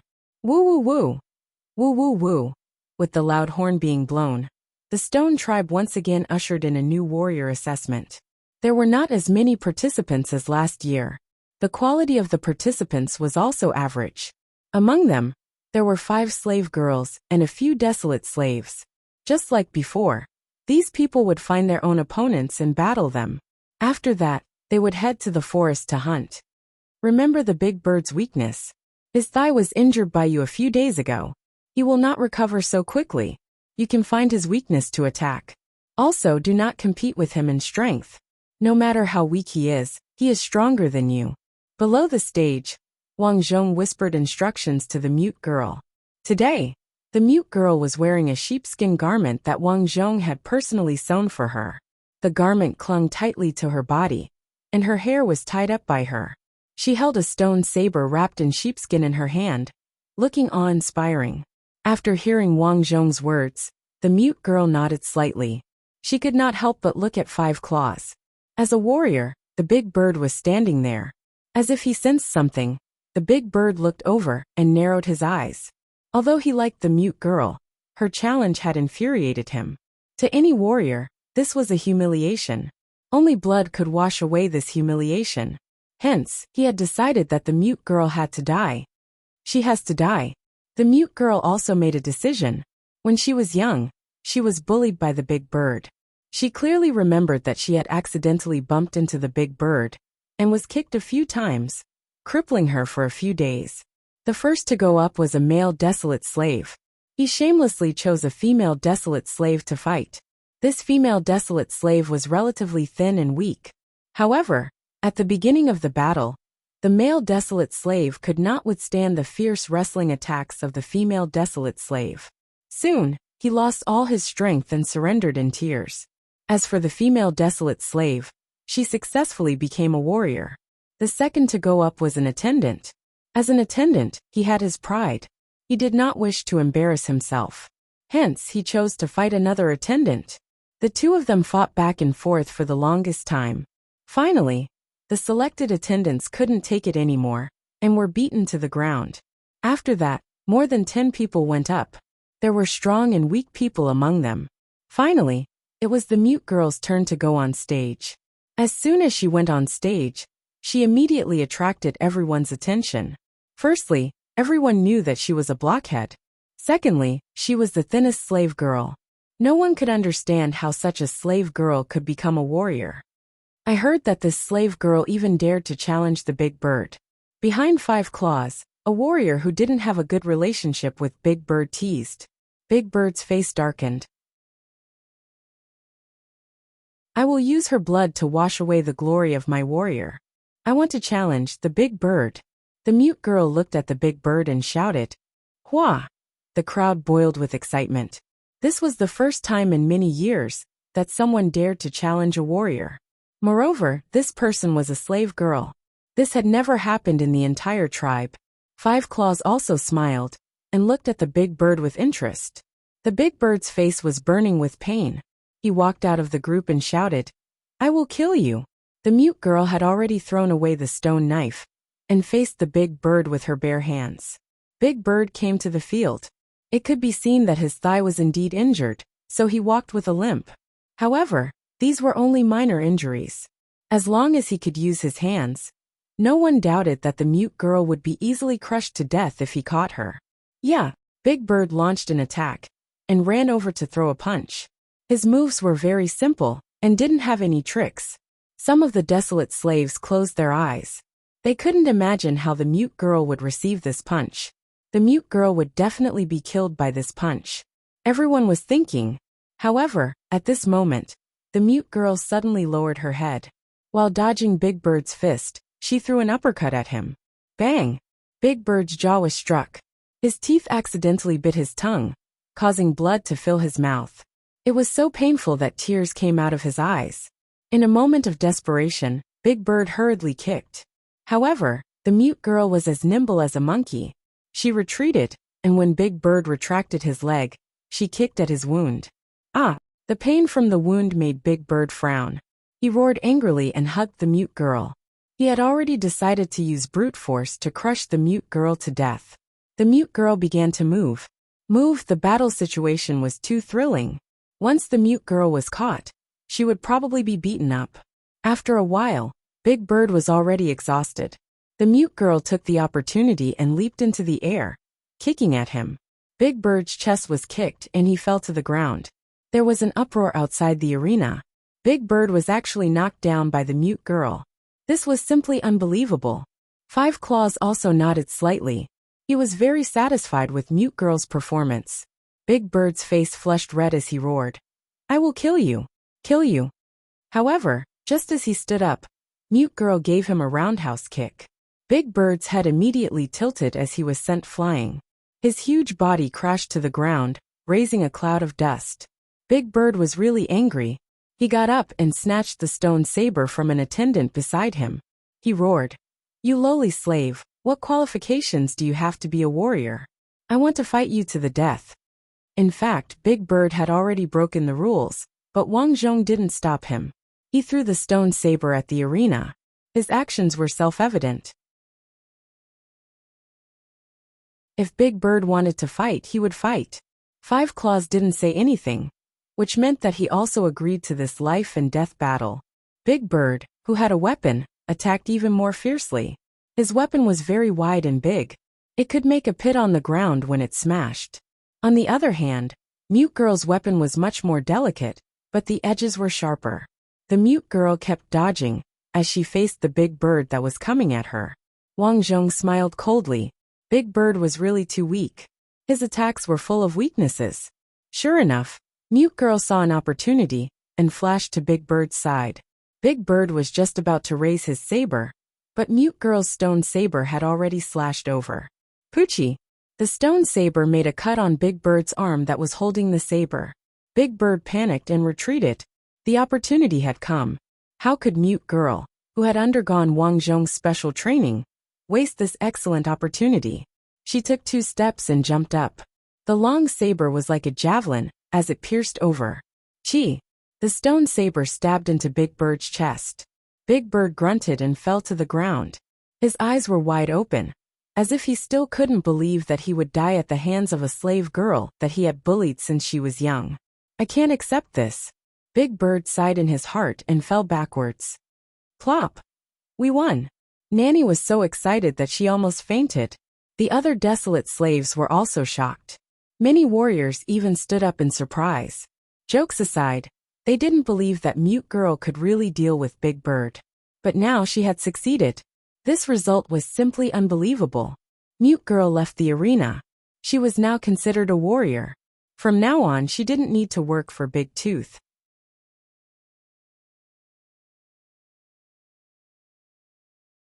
Chapter 78. This time, the Mute Girl successfully became a warrior. Five Claws was not biased. According to the rules, he rewarded the Mute Girl with 2 desolate slaves. As for the rest of the wealth, she had to rely on herself to earn it. There were many ways to earn money, such as raising cows and goats or farming. With this wealth, the Mute Girl, a warrior, could buy desolate slaves in the tribe as long as the owner of the desolate slaves was willing to sell them. That afternoon, the Mute Girl, as a new warrior, followed the group into the forest. Naturally, Wang Zhong followed her. In the end, the Mute Girl was still young. After all, she was a girl. No matter how strong she was, she still needed him to take care of her to prevent any accidents. This trip was daunting but not dangerous. The more the Mute Girl fought, the braver she became. When she faced the attacks of the wild wolves, she remained calm. This made many warriors who doubted her look at her in a new light. However, after today, many warriors had designs on the Mute Girl. They occasionally came over to fawn on her. This was normal. After all, if they could marry a warrior like the Mute Girl, they would have 2 warriors in their family. Be it wealth or status, one warrior could not compare to them. Unfortunately, the Mute Girl ignored these warriors fawning. The Mute Girl was assigned 2 very thin and weak desolate slaves. They were only 10 years old, about the same age as Wang Zhong. This could not be helped. No matter how generous Five Claws was, he could not give out good desolate slaves. Hence, he usually rewarded people who did not have the ability to work. For example, these 2 slaves were only 10 years old and could only do some simple chores. They did not know much about many things and needed to be taught. However, this was still considered good. When ordinary warriors became warriors, Five Claws would give them to 4 or 5 years old, or the old, weak, sick, or disabled. After returning from hunting, the Mute Girl threw the 3 wolves she hunted to the door.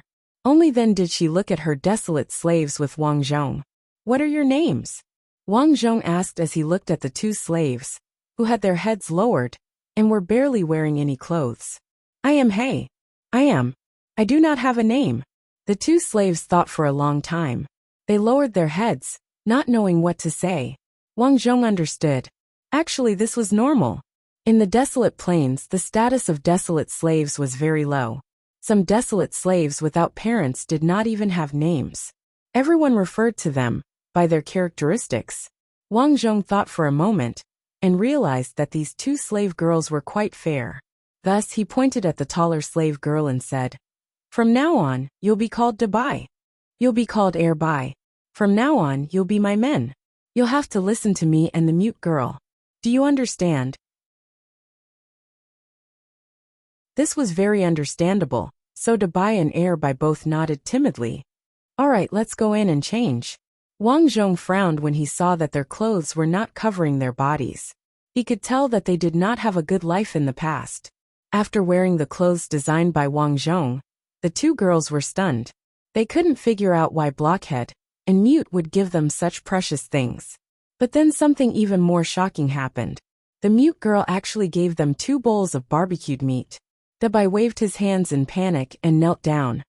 Blockhead, mute girl, I don't dare to eat this meat. I don't dare either.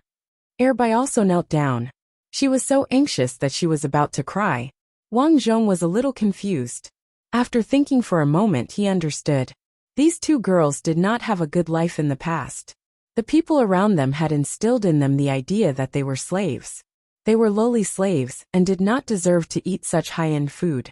These high-end foods belonged to their master. If they dared to eat these foods, it would be a great disrespect to their master. If that happened, they would be punished.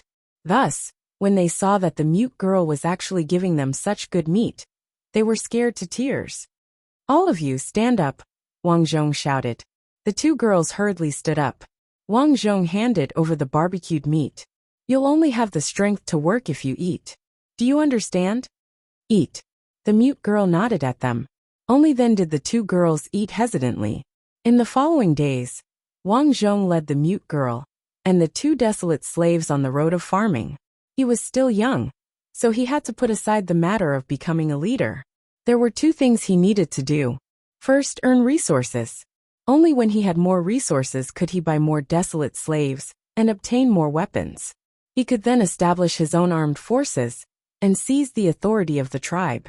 Second, train the desolate slaves. Although the desolate slaves were pitiful, it did not mean that they were useless.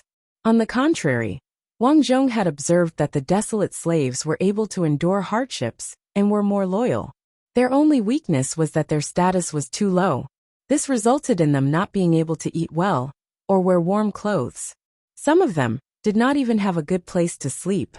This resulted in them being short and often falling sick. If they were given the same conditions as warriors, these desolate slaves would not be inferior to any warrior. Next, the desolate slaves had suffered hardships. Most of the desolate slaves actually wanted to live a good life. Therefore, as long as he gave them this opportunity, they would definitely explode with unprecedented strength. Furthermore, since he was the one who provided them with such a life, they would only be more loyal to him. However, he was still too young. Therefore, Wang Zhong had to do the first thing first, earn resources. With Dabai and Earbook's help, Wang Zhong opened up another 3 mu of land. Now he had more than a dozen cows and sheep. He was like a small tycoon in the tribe. He did not have enough manpower. To make it easier to manage, Wang Zhong paid Big Teeth the price of 5 cows and 1 sheep. He bought the wet nurse and the other 2 male desolate slaves. These 3 people had a good relationship with Wang Zhong in the past. They were very honest people. However, they were already in their 40s. In this era, people aged quickly. Their lifespans were at most 50 or 60 years old. Therefore, Big Teeth was very happy to sell them. While counting the money, Big Teeth even mocked Wang Zhong. I did not expect that there would be times when the smart blockhead is not smart. He actually bought 3 useless people back. Hee. His luck is really good. Really good. Of course, Wang Zhong was not stupid. He knew that the wet nurse and the others could not do much work. Therefore, he only let them do some simple work in the fields. He also taught Dabai and Earbook how to farm. These 2 desolate slaves were still young and learned things very quickly.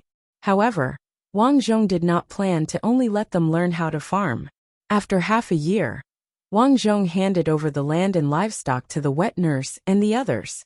Then he brought Dabai and Earbook into the wasteland with the mute girl. He wanted to teach them how to fight. He wanted to let them see blood. The transformation began here.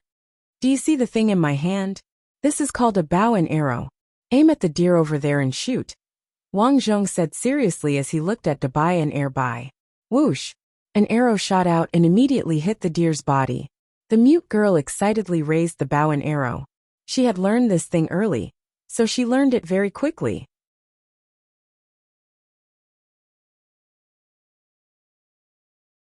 Chapter 79. As Mute Girl shot, Big White and Airby also drew their bows. However, their strength and accuracy were not comparable to Mute Girl's. Wang Zhong's bow was bigger than theirs, so Willie was more ferocious. The deer was killed on the spot. He picked up the bow and weighed it in his hand. He was quite satisfied with the result. This was something he had discovered by accident when he and the desolate slaves were chopping trees. The tree core was very tough. At that time, he wondered if he should keep the tree core and use it to make bows and arrows. Therefore, after he had his own residence, he began to research it. Now that he had a bow, he had to choose a suitable string. Although he had not personally made this bow, he had seen the craftsman make it when he was fighting in the Great Dragon Dynasty. There were two important aspects to this bow. They were the body of the bow and the string. It could even be said that the string was more important than the body of the bow. This was because the body of the bow was not easy to damage, and the string had to be thin and tough. Therefore, the requirements were very high. He remembered that during the Great Dragon Dynasty, the craftsman used animal tendons to make the bow. Wang Zhong had also chosen some materials a few years ago. Finally, he found a suitable tendon to make a string from the thigh of a type of cow called a flat cow. This type of flat cow was bigger than modern cows. It had flat horns on its head, so it was called a flat cow. After so many years, Wang Zhong had made more than 10 bows. However, he had hidden them at home. Of course, he would not share them with others. This was an important weapon for him to conquer the wasteland in the future. How could he take them out? Therefore, he even brought the 3 women to the wasteland for training. This time, the training lasted for 3 days. On the first day, they familiarized themselves with the bow. On the second day, they used the bow to hunt prey. On the third day, they continued to hunt prey in the wasteland. During this hunt, Wang Zhong caught 5 animals, all of which were dragged back by them. Of course, he could not finish eating so much food. Therefore, he generously gave some to the servants and desolate slaves that he had a good relationship with. Now many people were saying behind Blockhead's back that he was a generous blockhead. Those who could become his desolate slave would have better days than servants. Days passed. Every year, Wang Zhong would buy 2 desolate slaves. He would train these desolate slaves in secret. Hence, at first glance, his desolate slaves were stronger than others. However, this was nothing in the eyes of others. Wang Zhong had a lot of food and would always give it to others. It was normal for his desolate slaves to grow stronger. In the blink of an eye, for years had passed. Although Wang Zhong was only 14 years old, he had already grown very tall. Due to the years of hard work he had put into his training, as well as the reasonable amount of nutrition he had taken in his body wasn't any worse than any other warrior. Big Tooth, who used to love ordering him around, was now a head shorter when he saw him. Now, even if Axe wants to fight with me, I'm not afraid anymore. Early in the morning, Wang Zhong once again began to hit the wooden dummy in his room. He wasn't a warrior yet, so his warrior assessment would be in a few days. He had to step up his training. Blockhead. At that moment, Tiger walked in. Tiger, why are you looking for me? Wang Zhong turned his head and asked. You will be participating in the assessment in a while, right? With your strength, you will definitely become a warrior. I hope you can help me when the time comes. Help you? Tiger nodded. Ada is old and is no longer suitable for long journeys. After the assessment, he plans to choose a new leader among us brothers. Wang Zhong nodded. He remembered that when he was young, Five Claws was already in his 30s. After more than a decade, Five Claws was already in his 40s. According to the lifespan of people in the wilderness, he was already considered old. As the boss, isn't Five Claws prepared to support you? Tiger's expression turned embarrassed as he stammered. My 2 younger brothers are not bad. Tiger pointed out. One was called Big Ox, and the other was called Shanji. Of the 2, Big Ox was honest and didn't like fighting for power. However, as he grew older, his ambitions gradually grew. Shanji was the youngest. He was the younger brother of the deceased Axe. Just like Axe, this guy had been very strong since he was a child. A few years ago, Five Claws didn't pay much attention to him because of his young age. Now, however, Five Claws often brought him along. So Wang Zhong understood Tiger's feelings. He had no ability and was a coward. With Five Claws' personality, he naturally set his sights on Shanji and Big Ox. Blockhead, you are the smartest person in our tribe. You have to help me this time. If I fail, we are all finished. Tiger's words carried a hint of threat, and Wang Zhong's killing intent flared. However, he was also happy. The more chaotic Five Claws' sons were, the better it would be for him. Moreover, Tiger seemed to listen to everything he said. Allowing Tiger to seize his power would only be beneficial to him. Tiger, what are you talking about? We are brothers, I will definitely help you. Wang Zhong comforted Tiger, then continued. How does Five Claws plan to choose? After this assessment, we will see who the warriors support the most. Then we will take the warriors who support us out to hunt, and see who can catch the most animals. Wang Zhong nodded. Although the final result depended on who had the most support, in essence, it still depended on who had the most support. Because the more people in the team, the more animals they would catch. This was directly proportional. Blockhead, now I know you have a good relationship in the tribe. You have to help me.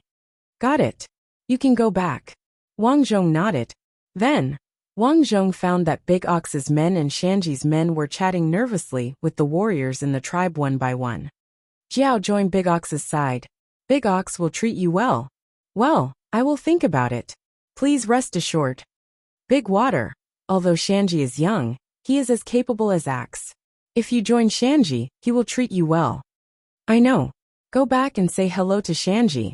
I will think about it. Although these two groups were nervously mobilizing the warriors, hoping that they would join their side, it was quite difficult for them to do so without substantial benefits. This was because there were too many people. If they gave something to one person, it meant that everyone had to give something. This was an expense that Big Ox, Shanji, and Tiger could not afford. Blockhead, I am Shanji's friend. On this day, Shanji's men finally found Wang Zhong. Wang Zhong knew why they came, because Big Ox's men had come to him yesterday. Blockhead, Shanji asked me to find you to discuss something with you. The man said a few words and finally got to the point. Support Shanji. When he becomes the chief, he promises to make you an elder. Great. Go back and tell Shanji that I will think about it. Wang Zhong said the same words as yesterday. After the man left, the mute girl frowned and said, Blockhead, don't you support Tiger? I support Tiger, but I don't want to be their enemy. Do you understand? The mute girl nodded. But their men are mobilizing others to support them. Why don't you do it? Because I don't need to. Wang Zhong shook his head slightly. Sometimes he could help Tiger win the election without mobilizing others.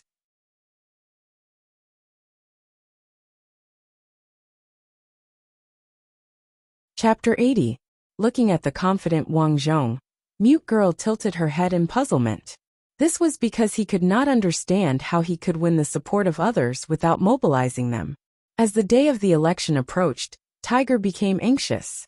Be it Dainyu or Shanji, they were frantically searching for other warriors, hoping to win their support. However, there was no movement on Blockhead's side. Don't tell me Blockhead doesn't want to help me? Tiger was anxious, but on second thought, it was unlikely. The two of them had killed Axe. If Blockhead did not help him, would he help Shanji? With this in mind, Tiger decided to contact Wang Zhong later. There were only 3 days left until the day of the test. On this day, some rumors began to spread among the desolate slaves and attendants. Shanji had given a warrior 2 goat legs as a gift to gain his support. Dainyu had given a slave girl to a warrior in hopes that she would support Dainyu. The news spread like wildfire. Soon, some attendants reported the news to their masters. When these warriors heard the news, they were immediately displeased. What? Shanji gave a goat leg to someone and did not support me? Are they looking down on me? I'm not supporting him. A warrior snorted when he heard the news. Dainyu is too dishonest. I originally wanted to support him, but I never expected him to be so nice to others. It looks like Dainyu and Shanji are dishonest. I'll support Tiger. Such a scene occurred in many warriors' homes. Unfortunately, Dainyu and Shanji could not explain it. Even if they wanted to, it was too late. On the other hand, Tiger did not receive any benefits and received a lot of support for free. Most of these supporters were unhappy with Dainyu and Shanji's actions. They felt that since they could not get any benefits from them, they might as well support Tiger. Finally, on the day of the election, Five Claws, whose hair was half white, was helped to the square. Blockhead, how's the mobilization going? I heard that Dainyu and Shanji contacted many people. I'm afraid there won't be many people supporting me. Tiger asked nervously as he glanced at Shanji and Dainyu. Don't worry. Wang Zhong did not say much. Tiger probably would not understand the strategy of sowing discord, even if he told it to him. This time the warrior test began first. Wang Zhong calmly walked up to the stage and casually found a servant that he didn't like. Without any suspense, he defeated him. Following that, the battles continued one by one, and this year's warrior was finally chosen. Next, Five Claws stood up and shouted, I'm very satisfied with this year's warrior assessment. Our stone tribe has produced many warriors again. Good, very good. However, I'm already old. Our tribe should be led by the younger generation. After a long speech, Five Claws finally pointed at Tiger and asked, Who do you think is suitable to be Six Claws? Let's vote for them. This time it was an anonymous vote. After Five Claws finished speaking, an attendant took a wooden box and handed it over one by one. These warriors would write a person's name on the bamboo slips and vote for that person. Soon the voting was over. Dainyu, Shanji and Tiger all looked at the wooden box nervously. Five Claws was personally responsible for checking the tickets. He looked at the pieces of wood one by one, and his frown deepened. This was because he had never expected that Tiger, whom he did not think highly of, would have such a high support rate. After a while he stood up. I hereby announce that Six Claws will be Tiger from now on. What? Dainyu stood up in disbelief. Ada, isn't there going to be a hunting competition? Why did you announce it directly? Yeah, Ada, it's not fair. Shanji's temper was the same as his brother Axita's. Five Claws snorted and roared. How dare you question my order? Although Five Claws was old, he was still majestic. His roar made Pheasant and Big Ox shrink their heads and say that they didn't dare. Tiger. Five Claws looked at Tiger. Yes, I'm here. Tiger quickly lowered his head and walked over. He looked a little nervous and said, Ada, what's the matter? You're very good. You actually got the support of 2/3 of the warriors. Five Claws nodded with satisfaction. Tiger was slightly stunned. He did not expect himself to be so awesome. Oh no, Wood was so awesome. Of course, he knew that those people did not support him because of him. It must have been Wood who did it. But how did Wood do it? He thought for a while, and really could not figure it out. But for him, as long as he became the chief, he did not need to care about that. It was too troublesome. Hearing this, Dainyu and Shanji were both shocked. What the hell was going on? How did Tiger get so much support? No wonder he did not need to go to the hunting competition. Since Tiger got so much support, there was no need to hunt. They could not figure it out. They really could not figure it out. Unfortunately, the situation was set. Tiger was now Six Claws. However, although Tiger became Six Claws, the power was still in Five Claws' hands. He just let Tiger learn how to manage the tribe. As the days passed, Five Claws was getting weaker and weaker. After a year, he finally let go and handed over all the affairs of the tribe to Tiger. Tiger, you're Six Claws from now on. I hope you can manage the tribe well. On the bed, Five Claws grabbed Tiger's hand weakly. Don't worry, Ada. I'll do it well. Tiger nodded excitedly. Ada finally fell. The tribe finally belonged to him. Ha ha ha, Wood. Five Claws looked at Wang Zhong. I'll give you one last order. You'll be the elder of the tribe. I hope you can assist Tiger well. Don't worry, Five Claws. I'll do it well. Wang Zhong nodded. After leaving, Tiger could not hide his excitement. He said to Wang Zhong, Wood, I'm Six Claws from now on. Let's have a drink. Let's celebrate. Wang Zhong frowned. Although Five Claws seemed to be giving up power, most of the power was still in his hands. However, Tiger could not wait to celebrate. It was really inappropriate. Five Claws just fell ill. If you act like this, people will talk. What, I'm Six Claws now? Who dares to talk about me? Tiger said unhappily. I'm doing it for your own good. Forget it.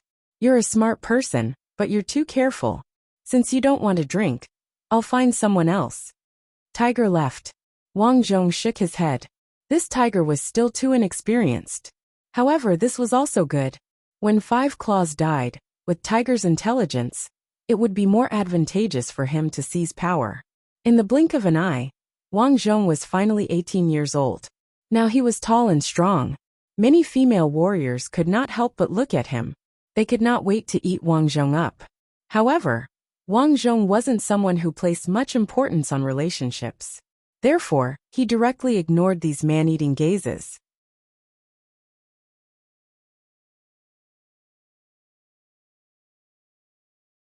Chapter 81. After so many years of development, Wang Zhong's personal wealth could be said to be one of the best in the entire tribe. He had more than 30 desolate slaves and attendants in total, and 20 of them were men. As for cows and sheep, he had more than 30 in total. This was because he rarely slaughtered his own sheep. Most of the meat in his house was hunted when he brought his desolate slaves out for training. In terms of farmland, he had already expanded to 20 mu of land. The annual output was so much that he could not finish them all. However, during this summer, there was heavy rain in the desolate plains. This was normal as the summer in the desolate plains was the rainy season. Every year, there would be about 20 days of heavy rain at this time. However, this year was especially abnormal. There had been heavy rain in the desolate plains for 2 months, without any signs of stopping. Rain disaster. The rain disaster is here. The old wet nurse looked at the flooded fields and cried. If Wang Zhong's fields were in such a state, there was no need to mention the fields of the other warriors. More than half of the entire tribe's output was affected. Not only that, but due to the continuous heavy rain, many of the tribe's fragile houses collapsed. Desolate slaves and attendants lost their homes, and many people died. Their residences and food suffered heavy losses. The entire tribe was facing a serious survival crisis. The greatest blow was that Five Claws had been critically ill for the past year. He could no longer hold on. Ada! Tiger cried in front of the sickbed. Ada! I will think of a way to treat you. I will treat you. On this day, Five Claws knew that he did not have long to live. Therefore, he called Wang Zhong and Tiger over to prepare for his funeral. Tiger, you are ultimately different from Fu too. Why are you still saying such hypocritical words at this time? Five Claws said with a sigh. Tiger was taken aback. However, before he could continue speaking, Five Claws continued. Is the situation outside very chaotic? How many people have died over the past few days? Tiger hurriedly replied. 38 desolate slaves, 20 attendants and 1 warrior. So many people died all of a sudden? Many houses have collapsed over the past few days. Most importantly, this year's fields have been flooded. Not only has the harvest halved, but it has also affected this year's sowing. I'm afraid there won't be much harvest next year, Tiger said worriedly. He used to think that as long as he sat in the position of leader, he would be able to sleep in peace and enjoy glory forever. But when he really got to this position, he realized that the pressure of this position was so great. The whole tribe depended on him to make a living, so he wasn't even in the mood to drink at night. Five Claws sighed. He was starting to worry. Originally, he thought that with the tribe's previous development, even if he couldn't make the tribe develop well after his death, he would at least make the tribe survive. But he didn't expect that the tribe would encounter such a big crisis in the year he was about to die. He knew his son well. He was not capable and indecisive, so he was very worried. Tiger, food is the most important thing in the tribe. If there is nothing to eat, go to the forest. Even if you hunt in the wilderness, you have to feed everyone. Otherwise, even rabbits will eat people if they are anxious. Tiger understood what Five Claws meant. He was worried that his subordinates would rebel because they had nothing to eat. As a leader, what he was most afraid of was that his subordinates had nothing to eat. If that happened, they would really die. Ada, I know, but it's been raining here these days. The animals in the wilderness have all migrated. The tigers and wolves in the forest are also hungry because they have nothing to eat. People will only die if they go in. At this moment, Tiger's cowardice was acting up again. Five Claws was starting to regret letting Tiger take the position. He stared at Tiger and said, "Then you have to think of a way." I know. Five Claws looked at Wang Zhong and smiled. "Blockhead, I like you the most." Five Claws. Wang Zhong nodded slightly. In Wang Zhong's heart, Five Claws might be a tyrant, a madman who would kill without batting an eye. He wouldn't even blink when his own son died. But this person was definitely a good leader. If it wasn't for him, the Stone Tribe wouldn't have developed so well. Tiger, this child, is impulsive and doesn't care about the consequences. You are the smartest person in the tribe, and now you are an elder. Help him well. I know Tiger and I are good friends. Do you have any good plans for the rain this time? Five Claws asked expectantly. Yes. Wang Zhong thought about it and answered honestly. That's great. Five Claws smiled in relief. Later, you must tell Tiger. Of course, I am a member of the tribe. I won't sit and watch the tribe be destroyed. Very good. Five Claws nodded in satisfaction. You can go out. I want to talk to Tiger alone. Okay. Wang Zhong left. Seeing Wang Zhong leave, Five Claws narrowed his eyes. Tiger, see if there's anyone outside. Okay. Tiger was a little confused, but still went out to take a look. There were only 2 guards outside, so he turned around and went back into the house. There's no one. What do you think of this blockhead? Five Claws asked. He's a good person, very smart. He will definitely help me in the future. Tiger nodded. Five Claws shook his head. Tiger, promise me that after this rain, when the tribe is developed, you will immediately kill Blockhead. Tiger was stunned. Why you are confused? Because of the urgency, Tiger's tone became disrespectful. But he quickly reacted and apologized. I'm sorry, I accidentally said it. Why did you let me kill Blockhead? He's such a good person. As he spoke, Tiger couldn't help but think of how Blockhead helped him kill Fu too, and even helped him get votes in the tribe. How could he kill such a good person? Five Claws looked at Tiger seriously. You're the one who's confused. He's too smart, and more importantly, he's only 18 years old. He's even stronger than you. Can you beat him? Don't forget, even the mute girl he trained defeated Big Bird. He will only be stronger. At this moment, Tiger's heart skipped a beat. As a leader, other than not having food in the tribe, what else was he most afraid of? He was afraid that his subordinates would be stronger than him. Being physically strong was secondary. If his subordinates surpassed him in all aspects, then he might not be able to keep his position as the leader. For a moment, Tiger was drenched in cold sweat. He felt as if there was a stone knife hanging over his head, and this stone knife was being raised high by Blockhead. If Blockhead gently pressed down, he as the leader would die. Also, don't forget, he helped you get the support of the other warriors, right? Think about it. Since he has the ability to get the warriors to support you, what if he wants them to support him? You think about it carefully, silly child.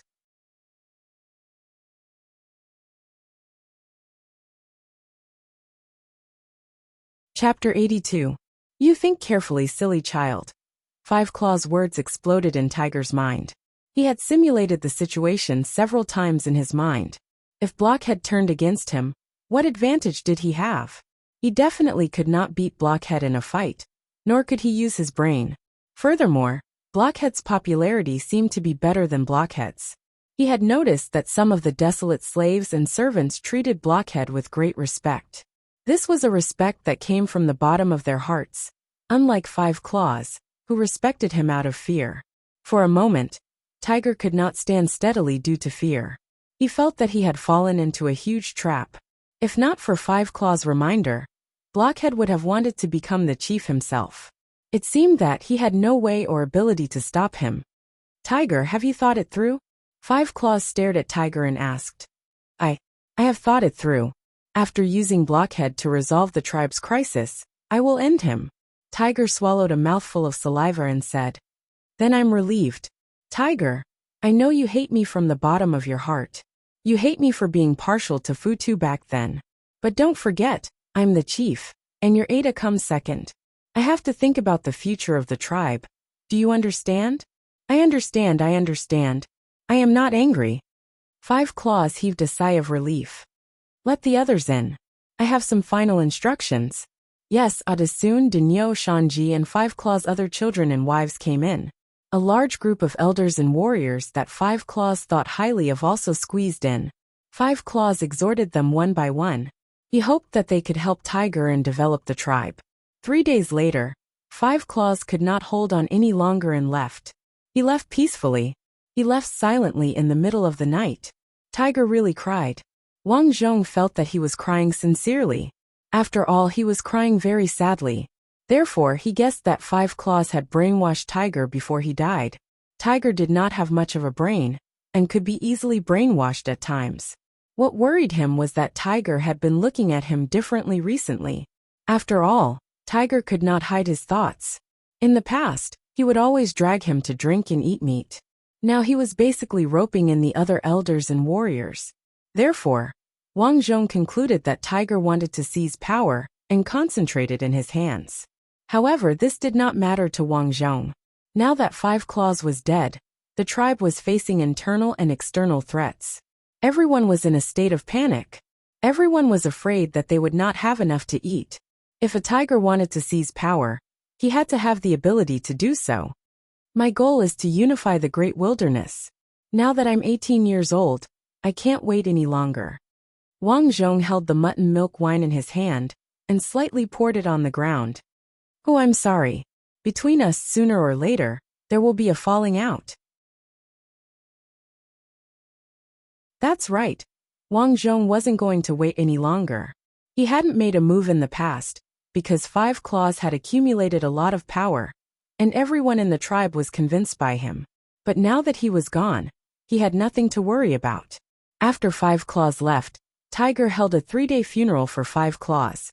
The funeral was still held in the rain, but there was nothing to be done about it. The rain was especially heavy this year, and there was no place to store water in the entire wilderness.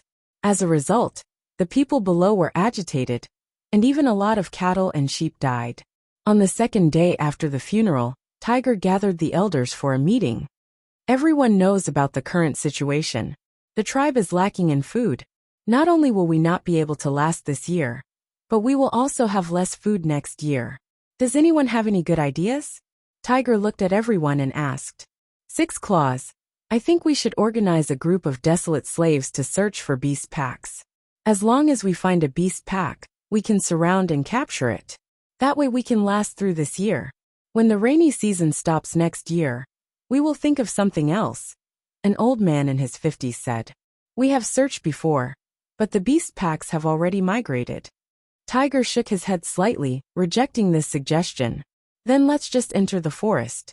Although there are many ferocious wolves and ferocious beasts, we are not afraid. A strong elder said without any fear. There are too many dangers in the forest during the rainy season. If there are too many casualties among the warriors, it will greatly affect the tribe's foundation. Tiger frowned. This won't do, and that won't do. Chief, tell us what to do. We will do whatever you say. A warrior said domineeringly. Blockhead, didn't you say you had an idea?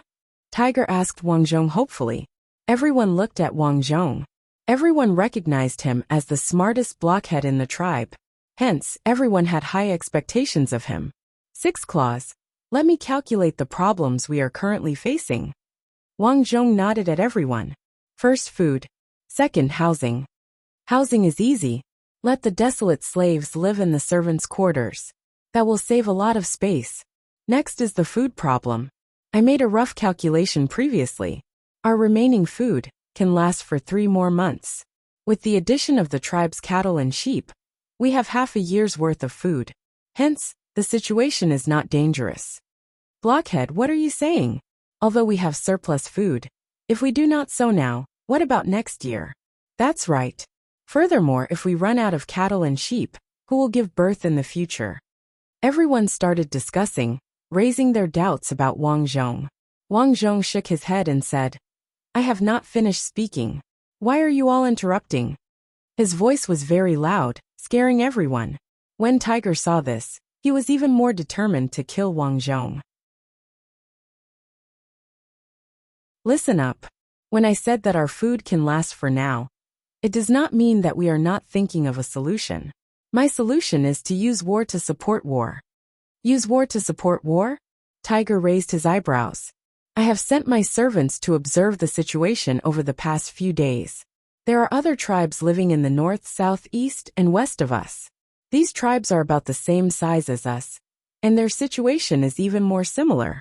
They have also encountered the rain disaster. My preliminary estimate is that they are facing the same food crisis as us. As Wang Zhong spoke, he took out a piece of pelt. This piece of sheepskin had been cleaned, and its back was smooth and tidy. Wang Zhong had used a white stone to draw a map on it. This is a map that I personally drew with us at the center. I have calculated that everyone has a few months' worth of food. However, once they run out of food, these tribes will definitely not sit still and wait for death. They will most likely attack each other to snatch food. Blockhead, you mean start a war? Tiger reacted, his eyes filled with worry. He had just become Six Claws, and had not enjoyed the glory and wealth. If he immediately started a war, what would happen if he was defeated? The others were also worried. The people here were used to enjoying life. If their leader did not want to fight, who would be willing to risk their lives? Yes, start a war. Because even if we do not fight, these tribes will attack sooner or later. Therefore we have to strike first. Wang Zhong solemnly shouted. Six Claws, I am willing to lead the warriors to attack.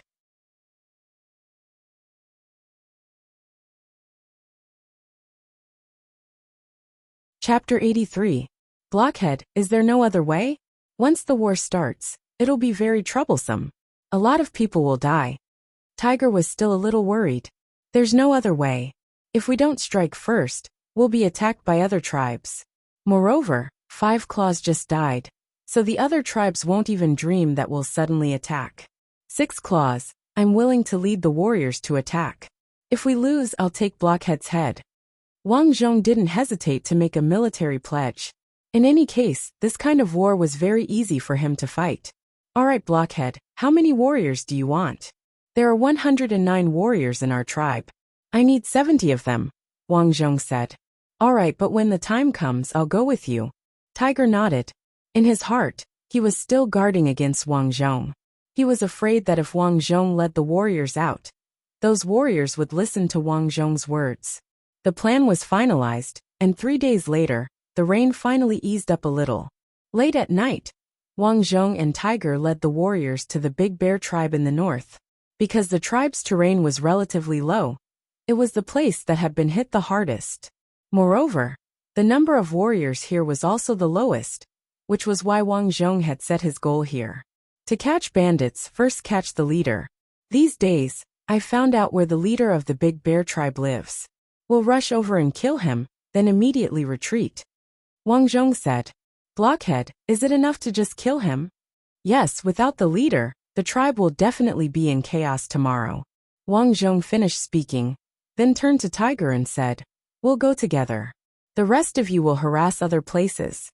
After he finished speaking, Wang Zhong, Tiger, and a small army of 20 people rushed in the dark towards the Big Bear tribe's leader's place. At the same time, there were shouts from other directions. The Stone Tribe. The Stone Tribe is attacking. A loud roar was heard, and the leader of the Big Bear tribe, 7 Bears, was suddenly awakened. The people of the Stone Tribe are tired of living. 7 Bears roared and rushed out of the tribe with his weapons. There was already a fight in the distance, so most of the warriors rushed over there. 7 Bears was just about to run when he saw a group of black shadows coming from behind him. He took a closer look, and his expression changed. They were all dressed like the people of the Stone Tribe. It's 7 Bears, kill him! Tiger roared excitedly. The warriors behind Tiger rushed over. Now only Tiger's 2 guards and Wang Zhong's 2 desolate slaves remained. Suddenly, the tiger groaned and looked at its chest. There, a stone knife had already pierced through him. I'm sorry, Six Claws, he said in a low voice. Tiger turned around and was stunned. The one who had attacked him was actually his own bodyguard. This was a good friend who had grown up with him. At the same time, Wang Zhong's two desolate slaves suddenly attacked another guard, instantly killing him. Why? Tiger understood that the guard beside him had already been bribed by Wang Zhong. Tiger, it is not suitable for the tribe to be in your hands. In the dark night, Wang Zhong was expressionless. Now that most people were surrounding the 7 bears, no one knew what was happening here. I am 6 Claws, I am 6 Claws. You bastard, you betrayed me. Tiger looked at Wang Zhong before looking at the guard who had killed him, and howled in pain. Unfortunately, his howls were drowned out by the sounds of fighting in the dark night. I hate you. I should have killed you earlier. Don't make the same mistake in your next life. Don't rely on the people around you. After Wang Zhong finished speaking, he nodded at the guard. The guard obeyed and chopped off Tiger's head. Looking at Tiger's corpse, Wang Zhong did not feel any sense of accomplishment. To him, Tiger was too easy to deal with. Not only was he brainless, but he also had a bad memory. In the past, his people had been controlled by Fu too. Now, he actually trusted his guard so much.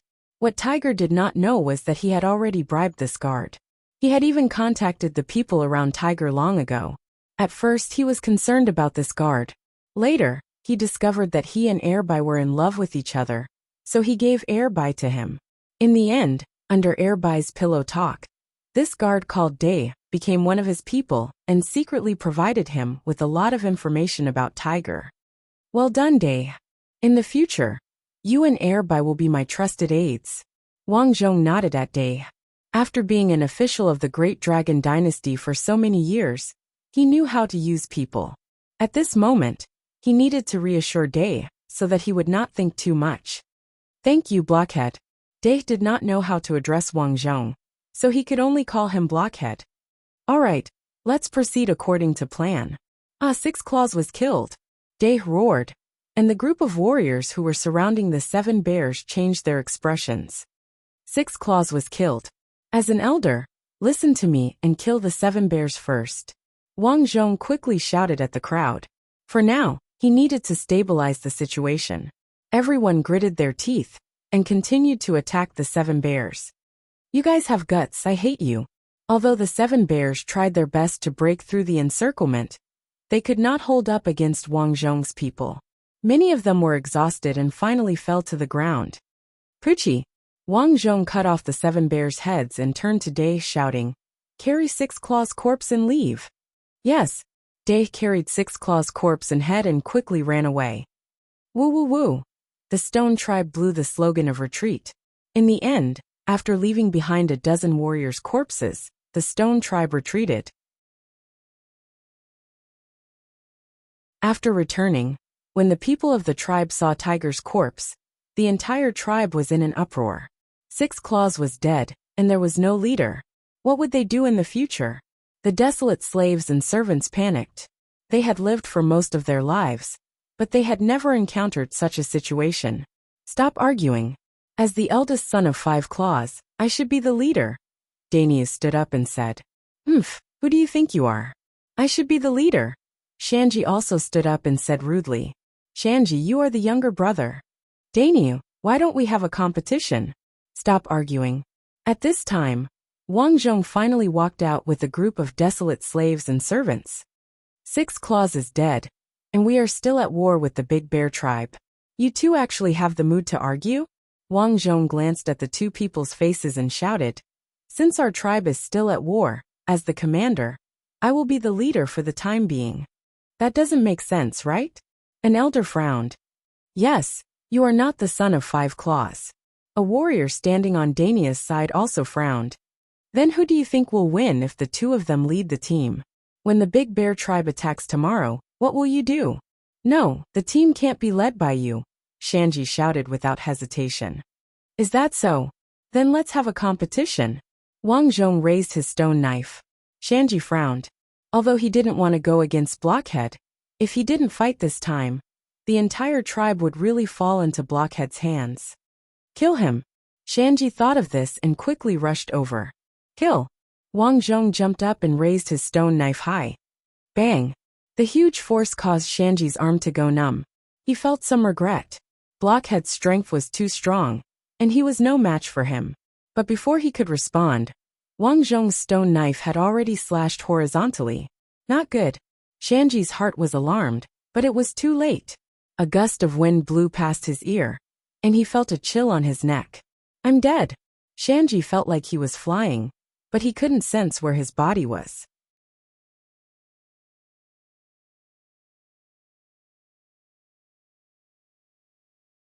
Chapter 84. As Shanji's headless corpse slowly fell to the ground, everyone in the camp fell silent. Who else dares to disagree? Wang Zhong slowly raised his stone knife. At the same time, Wang Zhong's desolate slaves and attendants also raised their knives. The 20 or so warriors who had a good relationship with Wang Zhong in private also raised their knives. Dainyu, are you dissatisfied? Wang Zhong said coldly.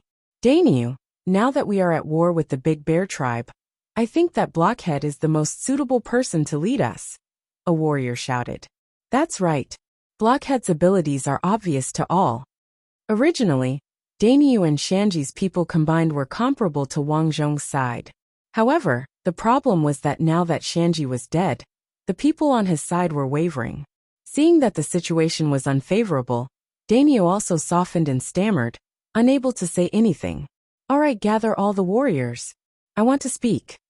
Wang Zhong waved his hand, and a few of his subordinates went to gather everyone. Soon, all the warriors of the tribe were gathered. Wang Zhong's current intention was very simple. He wanted to use this war as an excuse to seize power. In name, he was leading everyone to victory, but in reality, it was equivalent to having all the warriors listen to his orders. After a while, everyone would get used to listening to him, and Dainyu and the others would naturally not be a threat. We are already at war with the Big Bear tribe, and the 7 bears have been killed by me. Now that they are without a leader, it is very likely that there will be internal strife. Tomorrow morning, we will take advantage of their ruckus to take down the Big Bear tribe in one fell swoop. Wang Zhong raised his arm and continued to shout. I, Blockhead, will lead everyone to an endless supply of food. All tribes will pledge allegiance to our stone tribe. However, if anyone dares to disobey my orders, they will be killed without mercy. Wang Zhong was threatening them in front of everyone. Some of the people who were still dissatisfied with him shrank back, not daring to say anything. Even Wu Zhua's former wives trembled as they looked at Wang Zhong. However, no one could do anything to Wang Zhong. Currently, Wang Zhong was the most powerful person in the tribe, and he had the most warriors supporting him. Anyone who didn't have any weight would be courting death. The next day before dawn, the spies that Wang Zhong had sent out reported that it was just as he had guessed. After the 7 bears of the Big Bear tribe had been killed, none of his 4 sons were willing to submit to anyone else. They had organized their own men overnight, and were ready to fight. Mute girl, have the archers get ready. We must quickly take down the Big Bear tribe in today's battle. Wang Zhong ordered. Got it. The mute girl nodded. In the past few days, Wang Zhong had trained a total of 30 archers. These people were originally slave girls. Their individual combat ability was not strong, but their archery training was already very good. The archers were ready, and the 70 warriors were also ready to go. Behind him was a group of desolate slaves and servants wielding javelins. As for the other warriors, Wang Zhong arranged for them to stay in the camp in case of any accidents. Wang Zhong had also made some calculations about this war. The Big Bear tribe had about 100 warriors.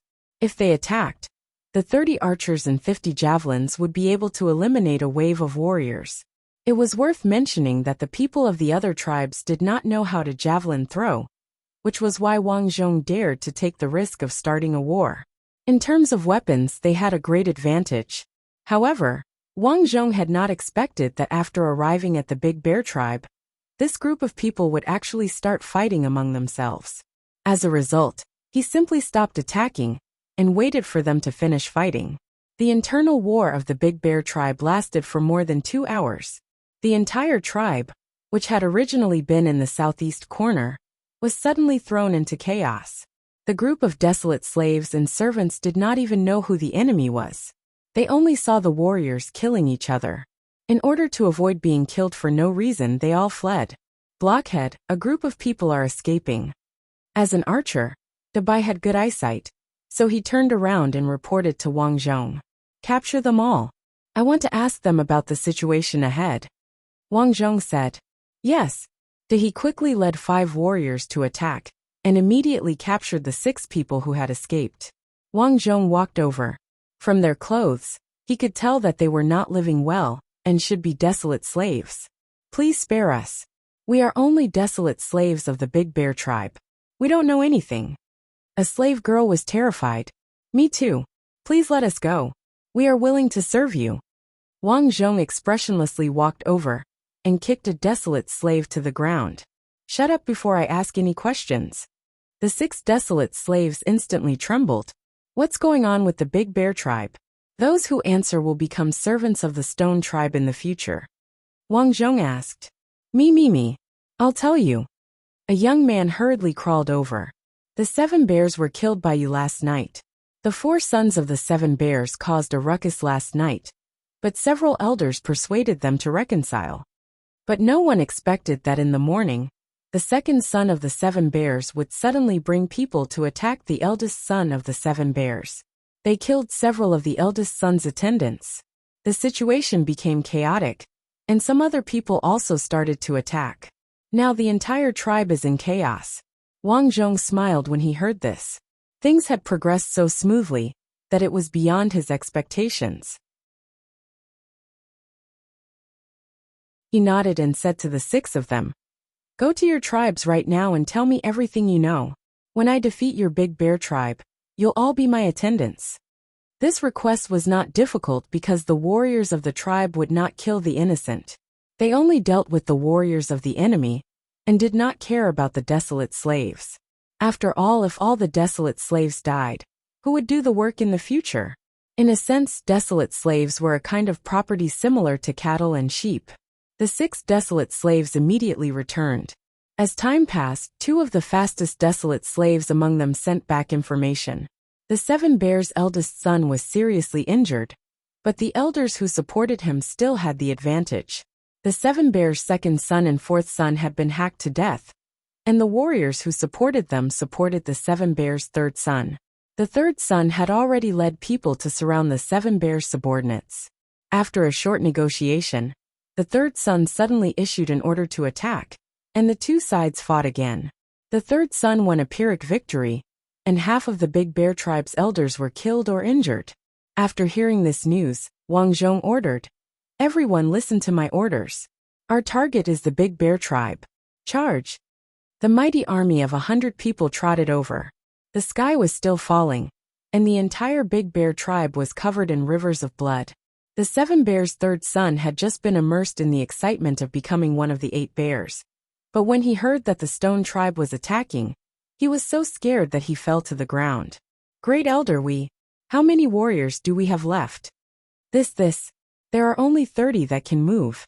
After the Great Elder finished speaking, he gritted his teeth and chopped down at the 7 bears' 3rd son's head. In an instant, the 7 bears' 3rd son's head flew out.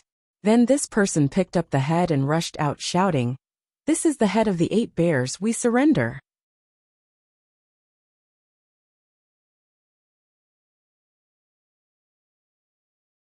Chapter 85. The process of annexing the Big Bear tribe went exceptionally smoothly. Originally, the archers were all ready, but who would have thought that an old man would rush out with a head in his hand, shouting for them to surrender.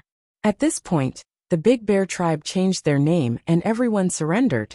Wang Zhong didn't kill the warriors of the Big Bear tribe, but after these people expressed their allegiance, Wang Zhong demoted them all to attendants. After annexing the Big Bear tribe, Wang Zhong sent people to attack the Big Water tribe on the side that night. In order to avoid any worries, Wang Zhong naturally didn't send his own trusted troops, but instead sent the warriors that used to belong to Daniao and Shanji. Although the Big Water tribe hadn't been completely destroyed in this battle, they had still suffered a lot of losses. The next day, Wang Zhong personally led people to confront the entire Big Water tribe. I've long heard that after the death of the 5th claw of the Stone tribe, the 6th claw died a few days later, and a man called Blockhead became their leader. That should be you. The Big Water tribe's leader, Jiao Shui, had a very loud voice as he shouted from afar. Jiushui, don't talk nonsense. Before we start fighting, I advise you to surrender immediately. Otherwise your head will fall to the ground. Wang Zhong shouted lightly. Haha, blockhead. I'm going to take your life today. Jiushui shouted coldly. To him, although the Big Water Tribe didn't have as many warriors as the Stone Tribe, this was their main position. As long as they were fierce enough, they wouldn't be afraid. Since that's the case, don't blame me. Wang Zhong sneered and shouted. Archers, get ready. Everyone charge. Jiushui was the same as all the other desolates. When it came to war, they would compete to see who was more fierce. Unfortunately, in the face of Wang Song's team, who had long-range attacks, this seemed a little silly. Release, Wang Zhong ordered, and more than 30 arrows were shot out. What is this? Jiushui looked up, faintly feeling that something was wrong. Poochie, Poochie, Poochie. Arrows shot around them, and although no one died, several warriors were directly injured. For a while the people in the team panicked. Bow and arrow release. Wang Zhong roared angrily once again, and shot out another arrow. Go kill them. Jiushui's eyes were also bloodshot from the killing. Very quickly, they were only a dozen or so meters away. Javelin throwers. Wang Zhong stayed behind because the javelin had a shorter distance than the bow and arrow. This time, there were even more javelins, and the Great Water Tribe's people were thrown off their feet. After 2 consecutive waves of attacks, the Great Water Tribe lost more than half of their men. Jiushui was so anxious that his eyes turned red. At this time, under Wang Zhong's command, the warriors rushed out one by one. Those who surrender will throw away their weapons and not be killed. Those who kill Jiushui will become the warriors of my Stone Tribe, and be rewarded with 5 old oxen. At this time, Wang Zhong threw out his final trump card. Now the people of the Great Water Tribe were already scared. They were fighting to the death, because they were afraid of being killed. However, if Wang Zhong promised not to kill them, and even rewarded them with glory, splendor, wealth and rank, who would be willing to fight to the death for Jiushui in this place where there was no concept of a country? Sure enough, after listening to Wang Zhong's words, some of the injured warriors directly threw away their weapons. The rest of the warriors compared themselves to each other. The Stone Tribe was strong, and had more than double their numbers. As for them, they were all dead or had surrendered. How could they fight like this? Thus, some of the fence-sitters surrendered one after another. Jiushui's eyes were about to split open as he roared, "You motherfuckers!" Before he could finish his words, his head flew off. It was his most beloved son, who had decisively sent his head flying in order to survive. We surrender. Now that Jiushui was dead, these people no longer needed to fight to the death. They threw away their weapons, and surrendered one after another. This battle was easily resolved by the Great Water Tribe.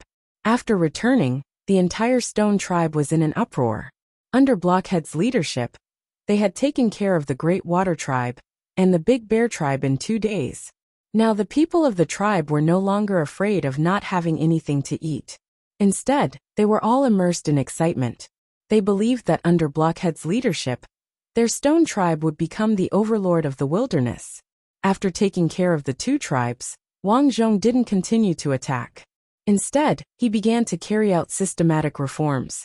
Although the rain was no longer falling, and the weather was clear, the season for planting grain had already passed. However, it didn't matter.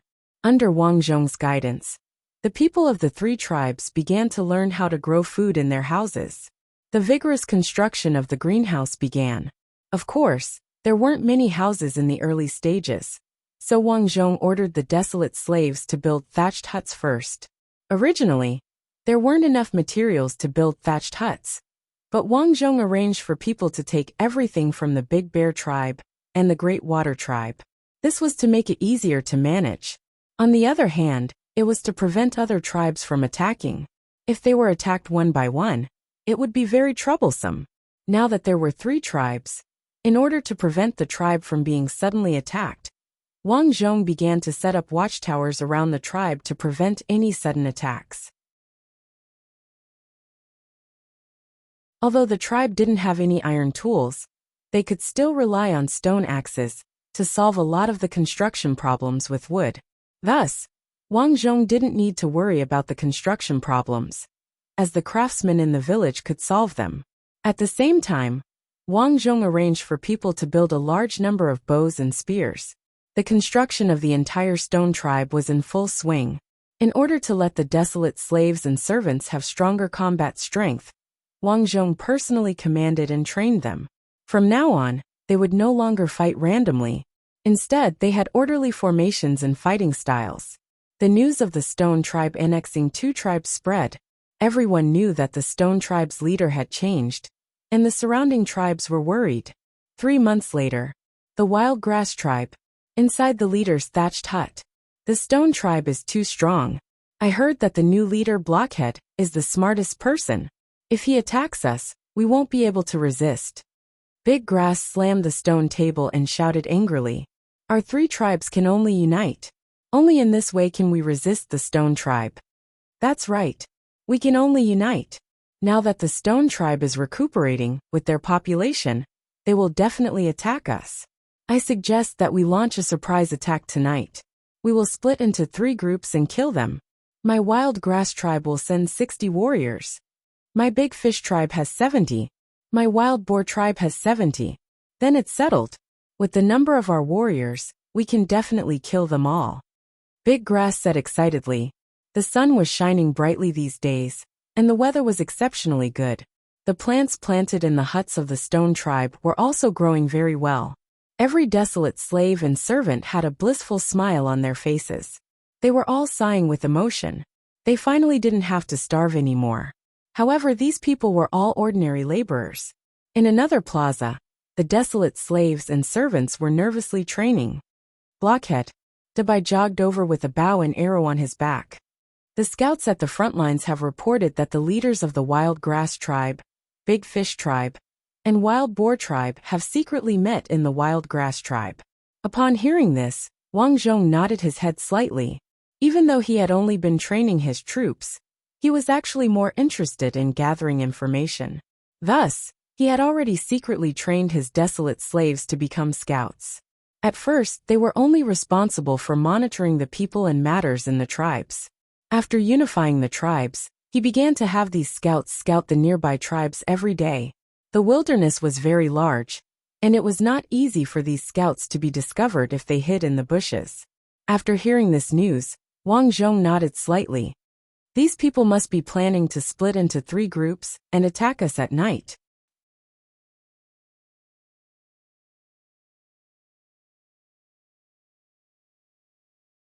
Chapter 86.